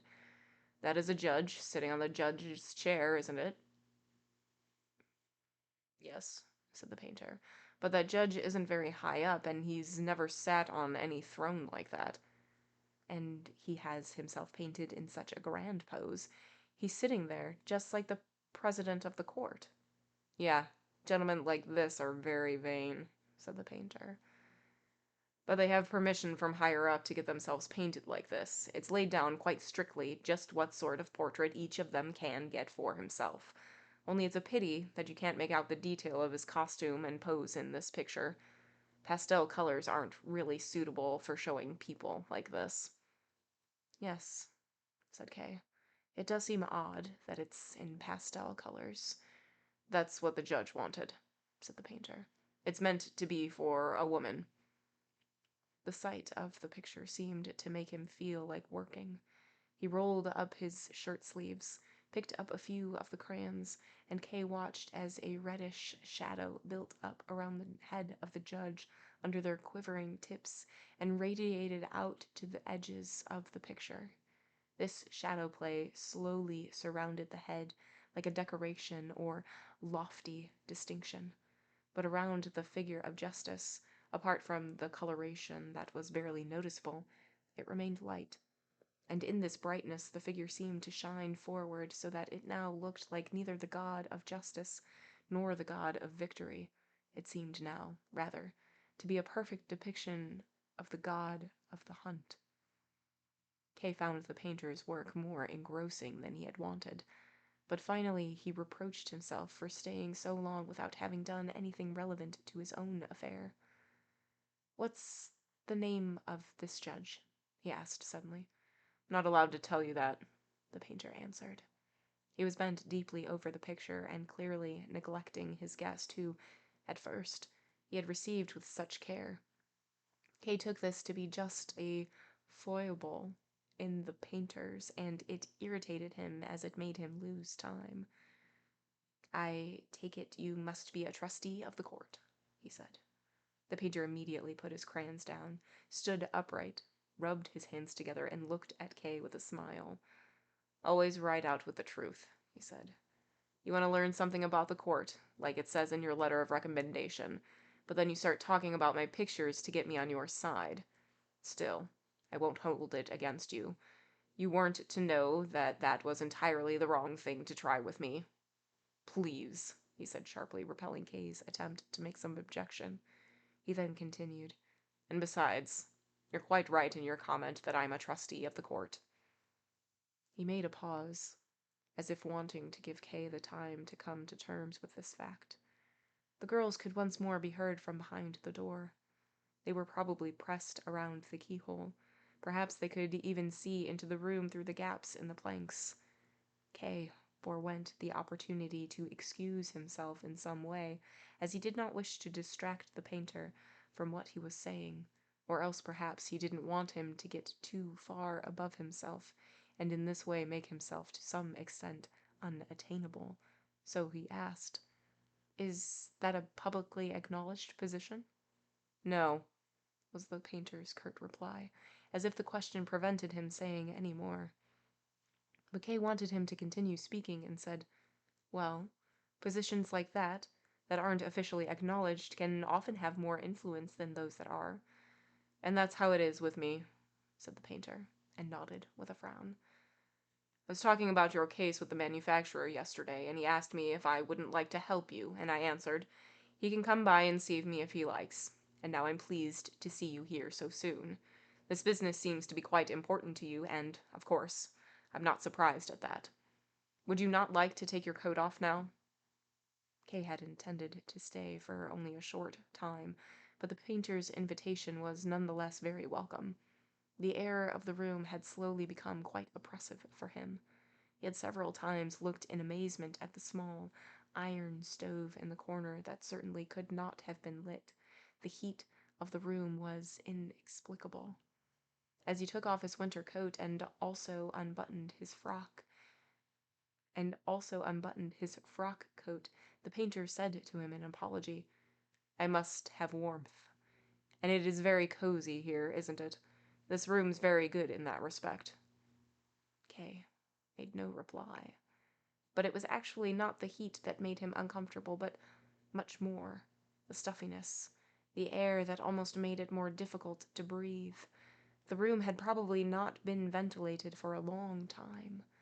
The unpleasantness of this was made all the stronger for Kay when the painter invited him to sit on the bed, while he himself sat down on the only chair in the room in front of the easel. The painter even seemed to misunderstand why Kay remained at the edge of the bed, and urged Kay to make himself comfortable, and as he hesitated he went over to the bed himself and pressed Kay deep down into the bedclothes and pillows. Then he went back to his seat, and at last he asked his first objective question, which made Kay forget everything else. "You're innocent, are you?" he asked. "Yes," said Kay. He felt a simple joy at answering this question, especially as the answer was given to a private individual, and therefore would have no consequences. Up till then, no one had asked him this question so openly. To make the most of his pleasure, he added, "I am totally innocent." "So," said the painter, and he lowered his head and seemed to be thinking. Suddenly he raised his head again and said, "Well, if you're innocent, it's all very simple." Kay began to scowl. This supposed trustee of the court was talking like an ignorant child. "My being innocent does not make things simple," said Kay. Despite everything, he couldn't help smiling and slowly shook his head. "There are many fine details in which the court get lost. But in the end, it reaches into some place where originally there was nothing and pulls enormous guilt out of it." Yeah, sure," said the painter, as if Kay had been disturbing his train of thought for no reason. "But you are innocent, aren't you?" "Well, of course I am," said Kay. "That's the main thing," said the painter. There was no counter-argument that could influence him, but although he had made up his mind, it was not clear whether he was talking this way because of conviction or indifference. Kay, then, wanted to find out, and said, therefore, "I'm sure you're more familiar with the court than I am. I know hardly more about it than what I've heard, and that's been from many very different people. But they were all agreed on one thing, and that was that when ill-thought-out accusations are made, they are not ignored, and that once the court was made an accusation, it is convinced of the guilt of the defendant, and it's very hard to make it think otherwise." "Very hard?" the painter asked, throwing one hand up in the air. "It's impossible to make it think otherwise. If I painted all the judges next to each other here on the canvas, and you were trying to defend yourself in front of it, you'd have more success with them than you'd ever have in the real court." "Yes," said Kay to himself, forgetting that he had only gone there to investigate the painter. One of the girls behind the door started up again and asked, "Titorelli, is he going to go soon?" "Quiet!" shouted the painter at the door. "Can't you see I'm talking with the gentleman?" But this was not enough to satisfy the girl, and she asked, "You going to paint his picture?" And when the painter did not answer, she added, "Please don't paint him. He's an horrible bloke." There followed an incomprehensible, interwoven babble of shouts and replies and calls of agreement.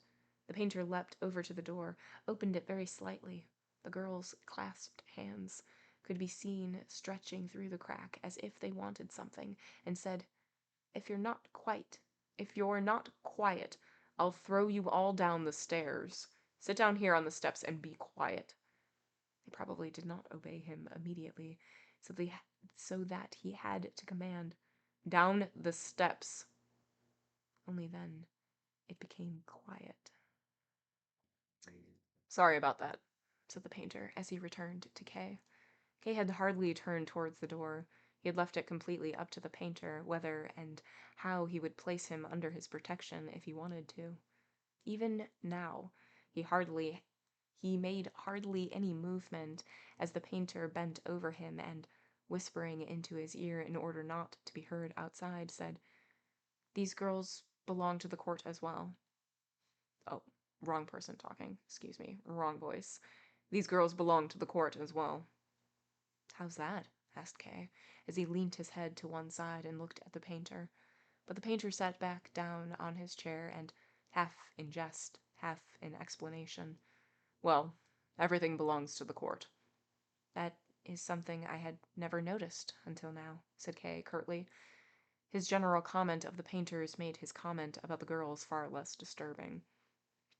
Nonetheless, Kay looked for a while at the door, behind which the girls were now sitting quietly on the steps, except that one of them had pushed a drinking straw through a crack between the planks and was moving it slowly up and down. "You still don't seem to have much general idea of what the court's about," said the painter, who had stretched his legs wide apart and was tapping loudly on the floor with the tip of his foot. "But as you're innocent, you won't need it anyway. I'll get you out of this myself." "How do you intend to do that?" asked Kay. "You did say yourself not long ago that it's quite impossible to go to the court with reasons and proof." "Only impossible for reasons and proofs you take to the court yourself," said the painter, raising his forefinger as if Kay had failed to notice a fine distinction. It goes differently if you try to do something behind the public court. That's to say, in the consultation rooms, in the corridors, or here, for instance, in my studio. Kay now began to find it far easier to believe what the painter was saying, or rather, it was largely in agreement with what he had also been told by others. In fact, it was even quite promising. If it really was so easy to influence the judges through personal contacts, as the lawyer had said, then the painter's contacts with these vain judges was especially important, and at the very least should not be undervalued. And the painter would fit in very well in the circle of assistants that Kay was slowly gathering around himself. He had been noted at the bank for his talent in organizing. Here, where he was placed entirely on his own resources, would be a good opportunity to test that talent to its limits. The painter observed the effect his explanation had had on Kay, and then, with a certain unease, said, "Does it not occur to you that the way I'm speaking is almost like a lawyer? It's the incessant contact with the gentlemen of the court has that influence on me. I gain a lot by it, of course, but I lose a lot, artistically speaking." "How did you first come into contact with the judges, then?" asked Kay.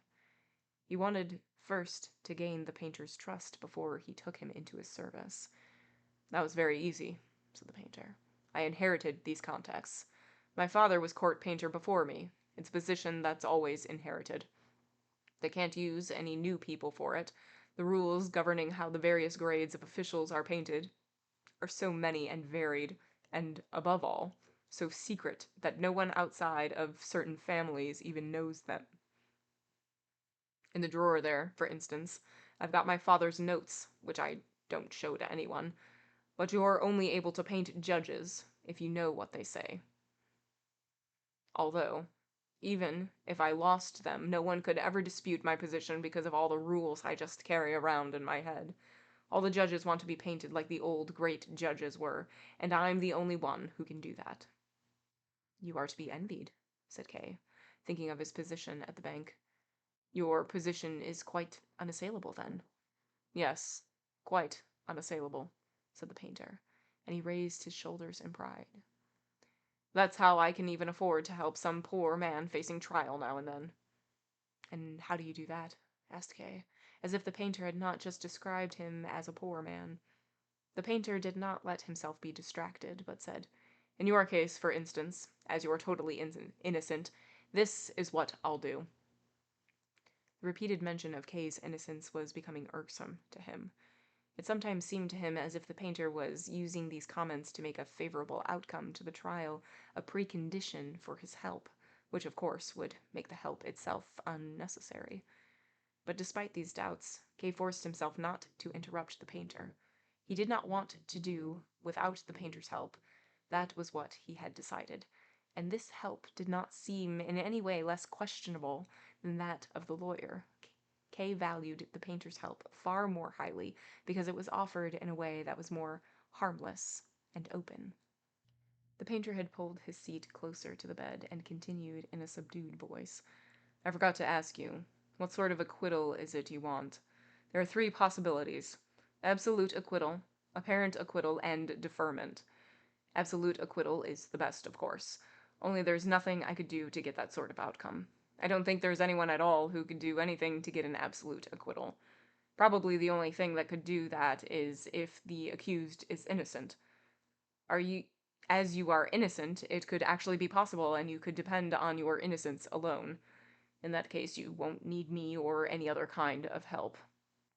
At first, Kay was astonished at this orderly explanation. But then, just as quietly as the painter, he said, "I think you're contradicting yourself." "How's that?" asked the painter patiently, leaning back with a smile. This smile made Kay feel as if he were examining not the words of the painter, but seeking out inconsistencies in the procedure of the court itself. Nonetheless, he continued unabashed and said, "You remarked earlier that the court cannot be approached with reasoned proofs. You later restricted this to the open court, and now you go so far as to say that an innocent man needs no assistance in court." That entails a contradiction. Moreover, you said earlier that the judges can be influenced personally by, but now you insist that an absolute acquittal, as you call it, can never be attained through personal influence. That entails a second contradiction. It's quite easy to clear up these contradictions, said the painter. We're talking about two different things here. There's what it says in the law, and there's what I know from my own experience. You shouldn't get the two confused. I've never seen it in writing, but the law does, of course, say on the one hand that the innocent will be set free, but on the other hand, it doesn't say that the judges can be influenced. But in my experience, and the other way around, I don't know of any absolute acquittals, but I do know of many times when a judge has been influenced.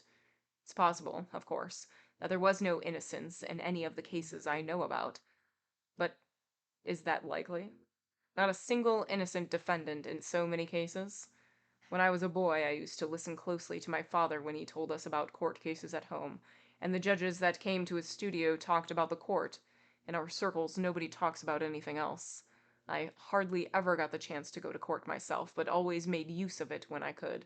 I've listened to countless trials at important stages in their development. I've followed them closely, as far as they could be followed, and I have to say that I've never seen a single acquittal. So, not a single acquittal, said Kay, as if talking to himself and his hopes. That confirms the impression I already have of the court. So there's no point in it from this side either. They could replace the whole court with a single hangman. You shouldn't generalize, said the painter, dissatisfied. I've only been talking about my own experience. Well, that's enough, said Kay. Or have you heard of any acquittals that happened earlier? They say there have been some acquittals earlier, the painter answered. And it's very hard to be sure about it. The courts don't make their final conclusions public. Not even the judges are allowed to know about them. So that all we know about these earlier cases are just legends. But most of them didn't involve absolute acquittals. You can believe that, but they can't be proved. On the other hand, you shouldn't forget all about them either. I'm sure there is some truth to them, and they are very beautiful. I've painted a few pictures myself depicting these legends. My assessments will not be altered by mere legends, said Kay. I don't suppose it's possible to cite these legends in court, is it? The painter laughed. No, you can't cite them in court, he said. Then there's no point in talking about them, said Kay. He wanted for the time being to accept anything the painter told him, even if he thought it unlikely or contradicted what he had been told by others. He did not now have the time to examine the truth of everything the painter said, or even to disprove it. He would have achieved as much as he could if the painter would help him in any way, even if his help would not be decisive. As a result, he said, so let's pay no more attention to absolute acquittal. But you mentioned two other possibilities? Apparent acquittal and deferment. They're the only possibilities, said the painter. But before we talk about them, would you not like to take your coat off? You must be hot. Yes, said Kay, who until then had paid attention to nothing but the painter's explanations. But now that he had had the heat pointed out to him, his brow began to sweat heavily. It's almost unbearable. The painter nodded, as if he understood Kay's discomfort very well. Could we not open the window? Asked Kay. No, said the painter. It's only a fixed pane of glass. It can't be opened. Kay now realized that all this time he had been hoping the painter would suddenly go over to the window and pull it open. He had prepared himself even for the fog that he would breathe in through his open mouth. The thought that here he was clearly cut off from the air made him feel dizzy. He tapped lightly on the bedspread beside him, and with a weak voice said, "That is very inconvenient and unhealthy." "Oh no," said the painter in defense of the window. "As it can't be opened, this room retains the heat better than if the windows were double glazed, even though it's only a single pane. There's not much need to air the room, as there's so much ventilation through the gaps in the wood. But when I do want to, I can open one of my doors, or even both of them." Kay was slightly consoled by this explanation, and looked round to see where the second door was. The painter saw him do so and said, "It's behind you. I hide it behind the bed." Only then was Kay able to see the little door in the wall. "It's pretty much too small for a studio here," said the painter, as if he wanted to anticipate an objection Kay would make. "I had to arrange things as well I could. That's obviously a very bad place for a bed, in front of the door. For instance, when the judge I'm painting at present comes, he always comes through the door by the bed, and I've even given him a key to this door so that he can wait for me here in the studio when I'm not home. Although nowadays he usually comes early in the morning when I'm still asleep. And of course, it always wakes me up when I hear the door opened beside the bed, however fast asleep I am.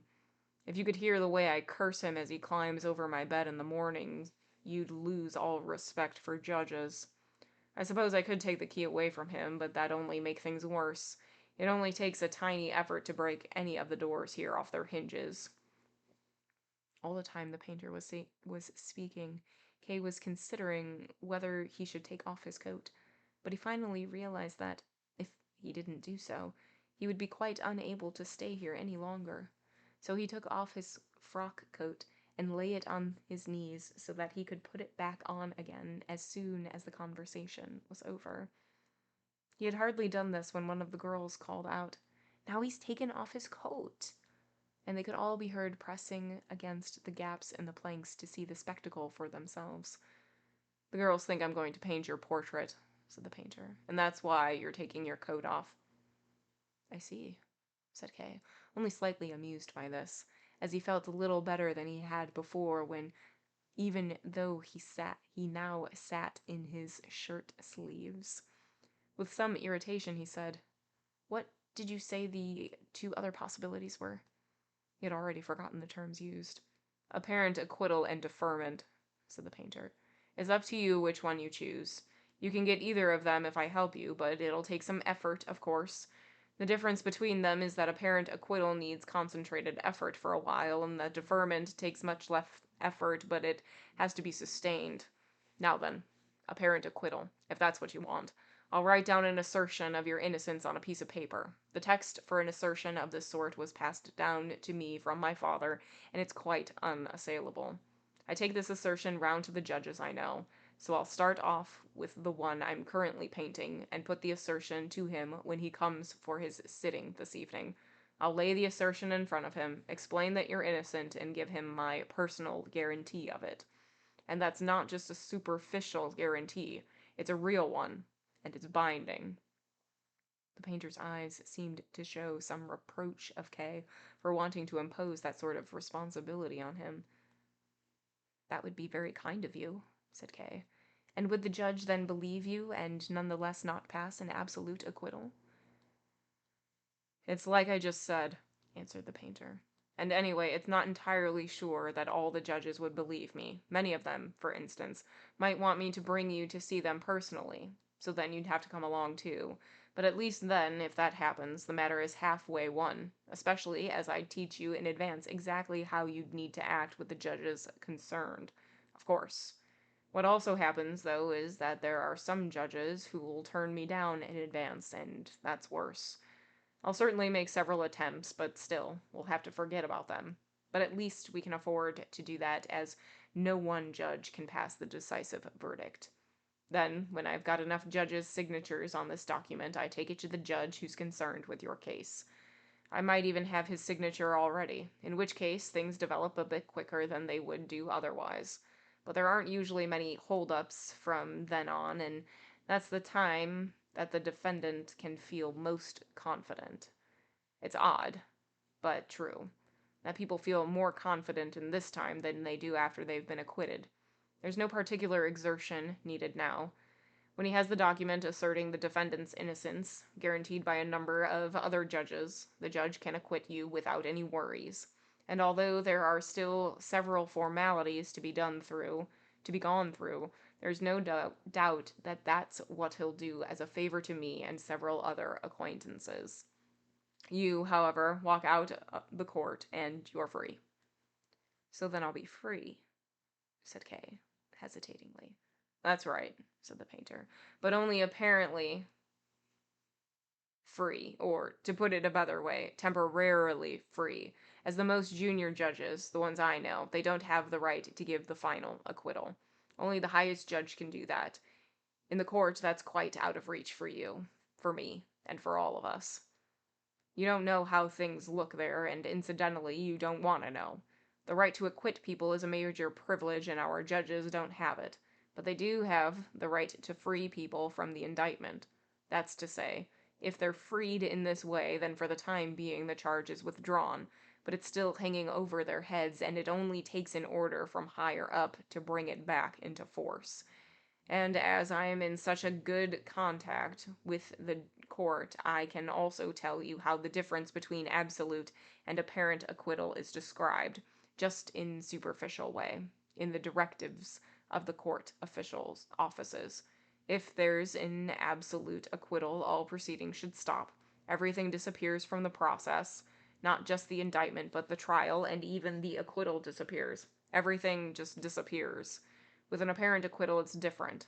When that happens, nothing has changed except the case for your innocence, for your acquittal, and the grounds for the acquittal that have been stronger. Apart from that, proceedings go on as before. The court offices continue their business, and the case gets passed to higher courts, gets passed back down to the lower courts, and so on, backwards and forwards, sometimes faster, sometimes slower, to and fro. It's impossible to know exactly what's happening while this is going on. Seen from outside, it can sometimes seem that everything has been long since forgotten.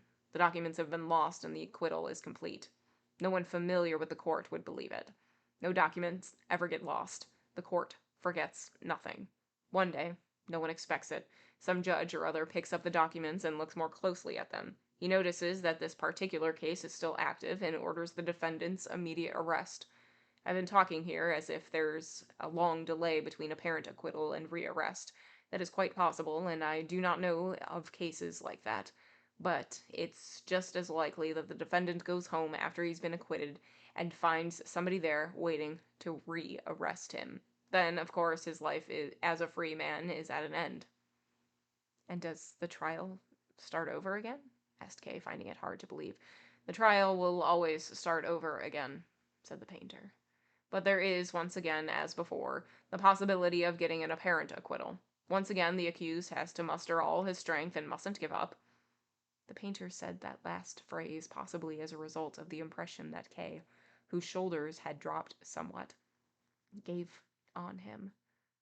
But to get a second acquittal, asked Kay, as if in anticipation of further revelations by the painter, is that not harder to get than the first time? As far as that's concerned, answered the painter, there's nothing you can say for certain.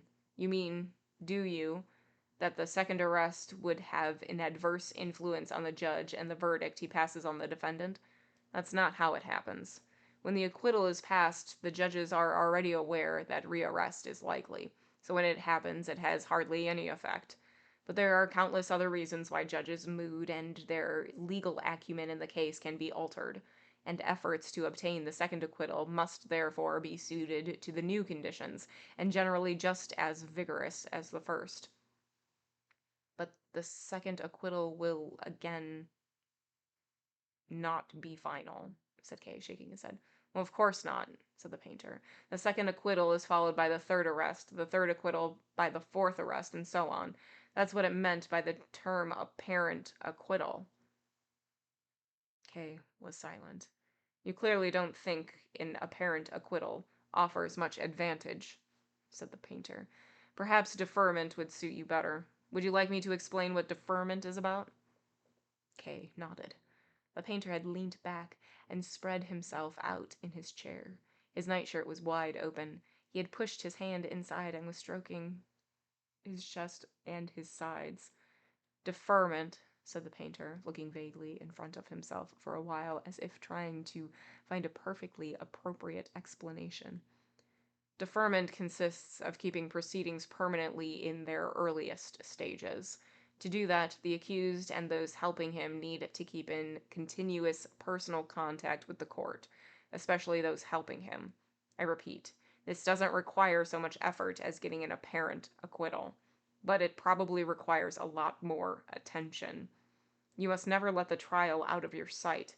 You have to go and see the appropriate judge at regular intervals, as well as when something in particular comes up, and when whatever you do, you have to try and remain friendly with him. If you don't know the judge personally, you have to influence him through the judges you do know, and you have to do it without giving up on the direct discussions. As long as you don't fail to do any of these things, you can be reasonably sure the trial won't get past its first stages. The trial doesn't stop, but the defendant is almost as certain of avoiding convictions as if he'd been acquitted. Compared with an apparent acquittal, deferment has the advantage that the defendant's future is less uncertain. He's safe from the shock of being suddenly re-arrested and doesn't need to fear the exertions and stress involved in getting an apparent acquittal just when everything else in his life would make it most difficult. Deferment does have certain disadvantages of its own, though, and they shouldn't be underestimated. I don't mean by this that the the defendant is never free. He's never free in the proper sense of the word when an apparent acquittal either. There's another disadvantage. Proceedings can't be prevented from moving forward unless there are some, at least, ostensible reasons given.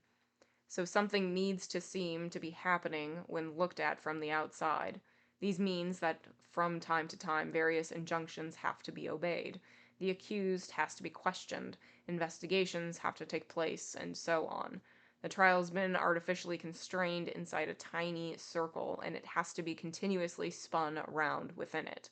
And that, of course, brings with it certain unpleasantness for the accused, although you shouldn't imagine they're all that bad. All of this is just to show the interrogations, for instance, they're only very short. If you ever don't have the time or don't feel like going to them, you can offer an excuse. With some judges, you can even arrange the injunctions together a long time in advance. In essence, all it means is that, as the accused, you have to report to the judge from time to time. Even while the painter was speaking those last words, Kay had laid his coat over his arm and had stood up. Immediately, from outside the door, there was a cry of, "He's standing up now!" Are you leaving already?" asked the painter, who had also stood up. "It must be the air that's driving you out. I'm very sorry about that.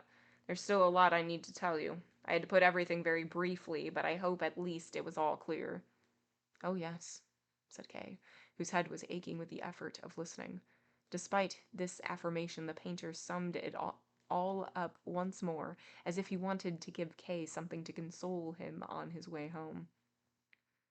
"Both have in common that they prevent the defendant being convicted," he said. "But they also prevent his being properly acquitted," said Kay quietly, as if ashamed to acknowledge it. "You've got it, in essence," said the painter quickly.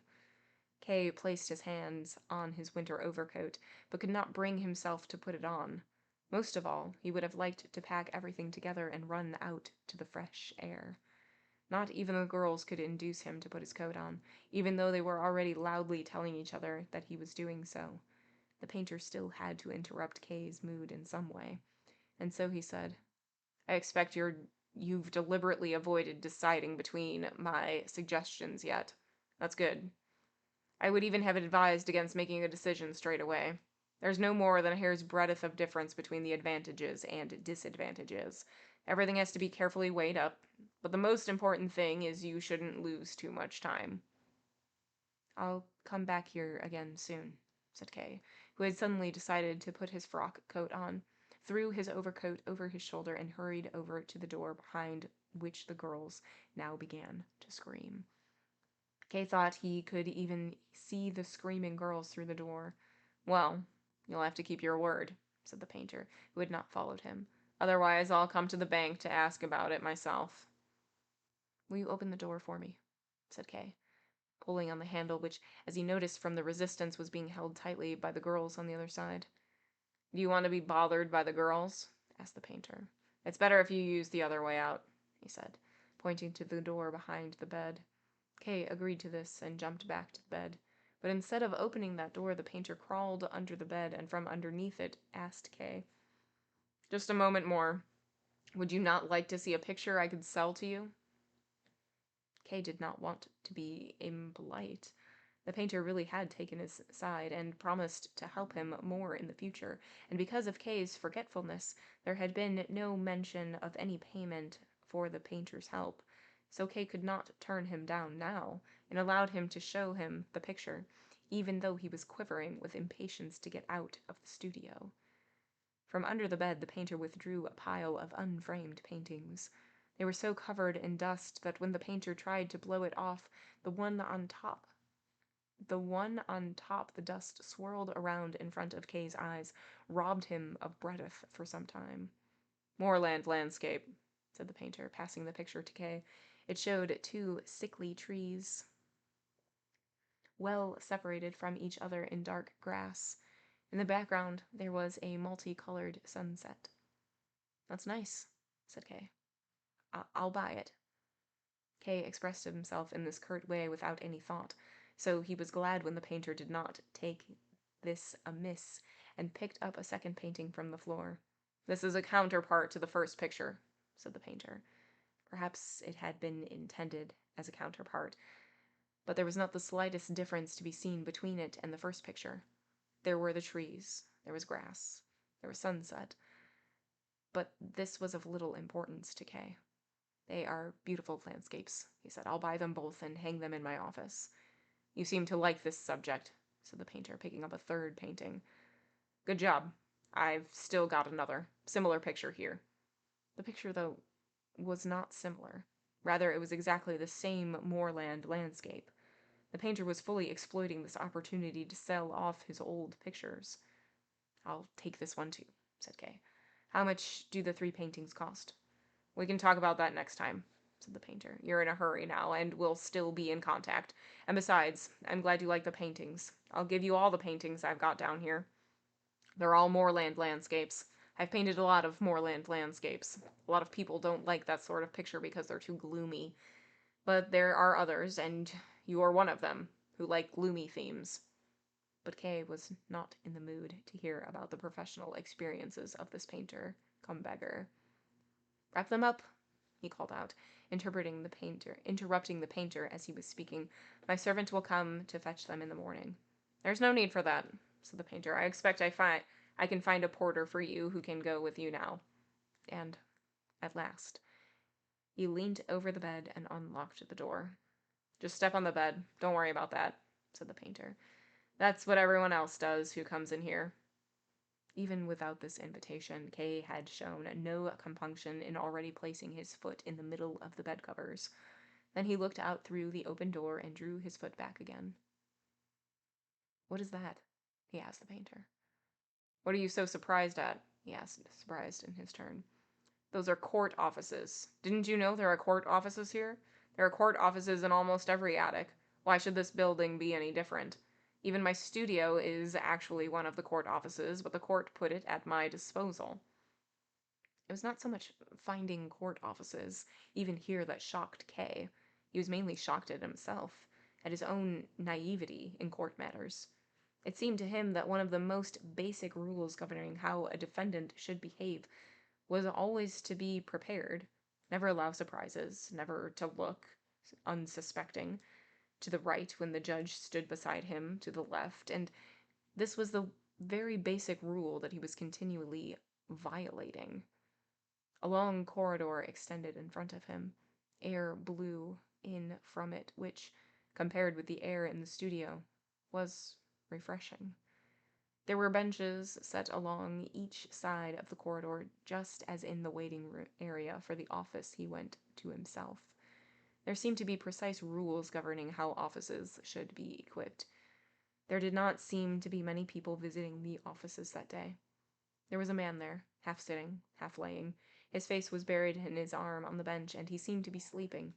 Another man was standing in the half dark at the end of the corridor.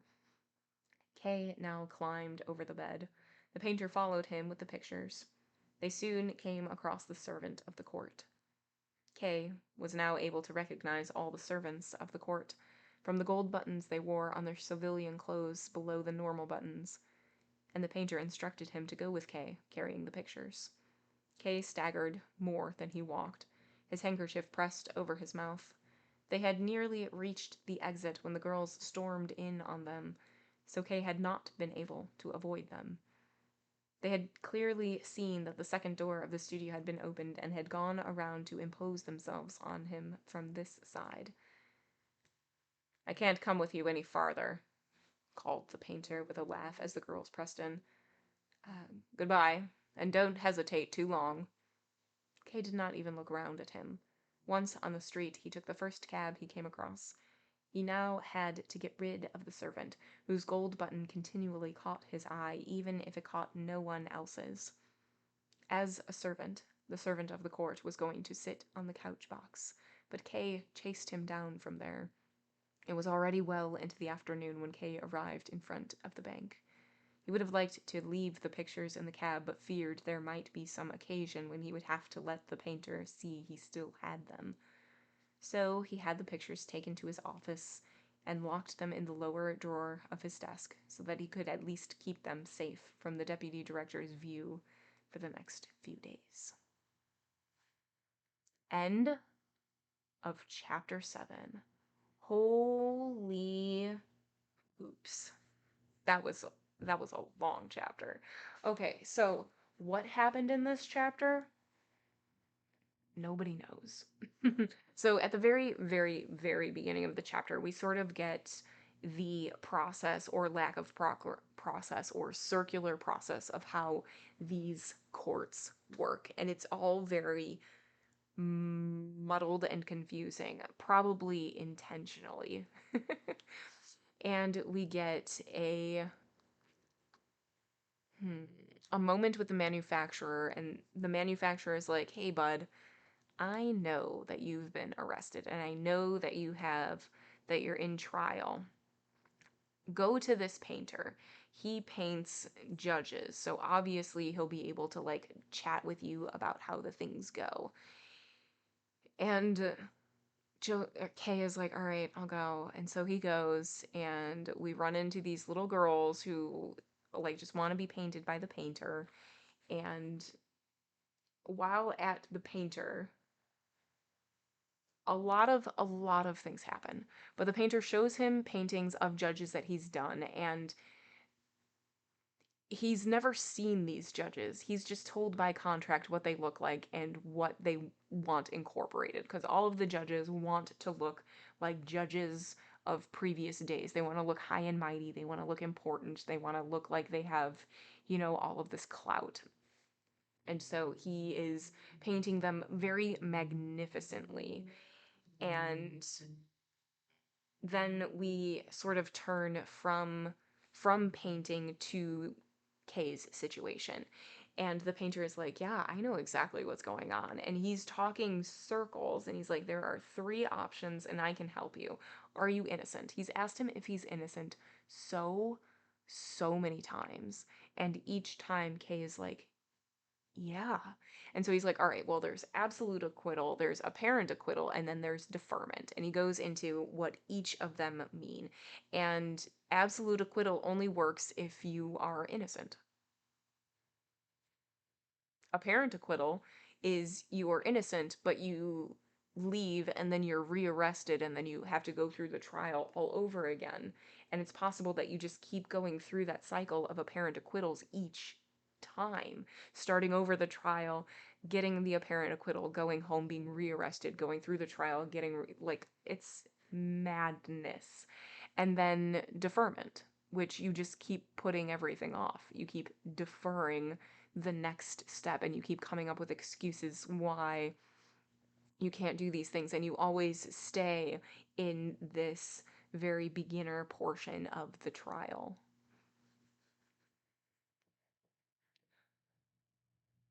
What? Oh man. Wild, wild, wild, wild, wild. That's it for today. Thank you all for being here. It's a pleasure, as always. I appreciate you. I hope you have a great night. Take care of yourself. As always, whether you lurk, whether you chat, I won. 1,000% appreciate you. And I 1,000% appreciate your support. If I don't see you next time, I hope to see you very soon. Goodbye.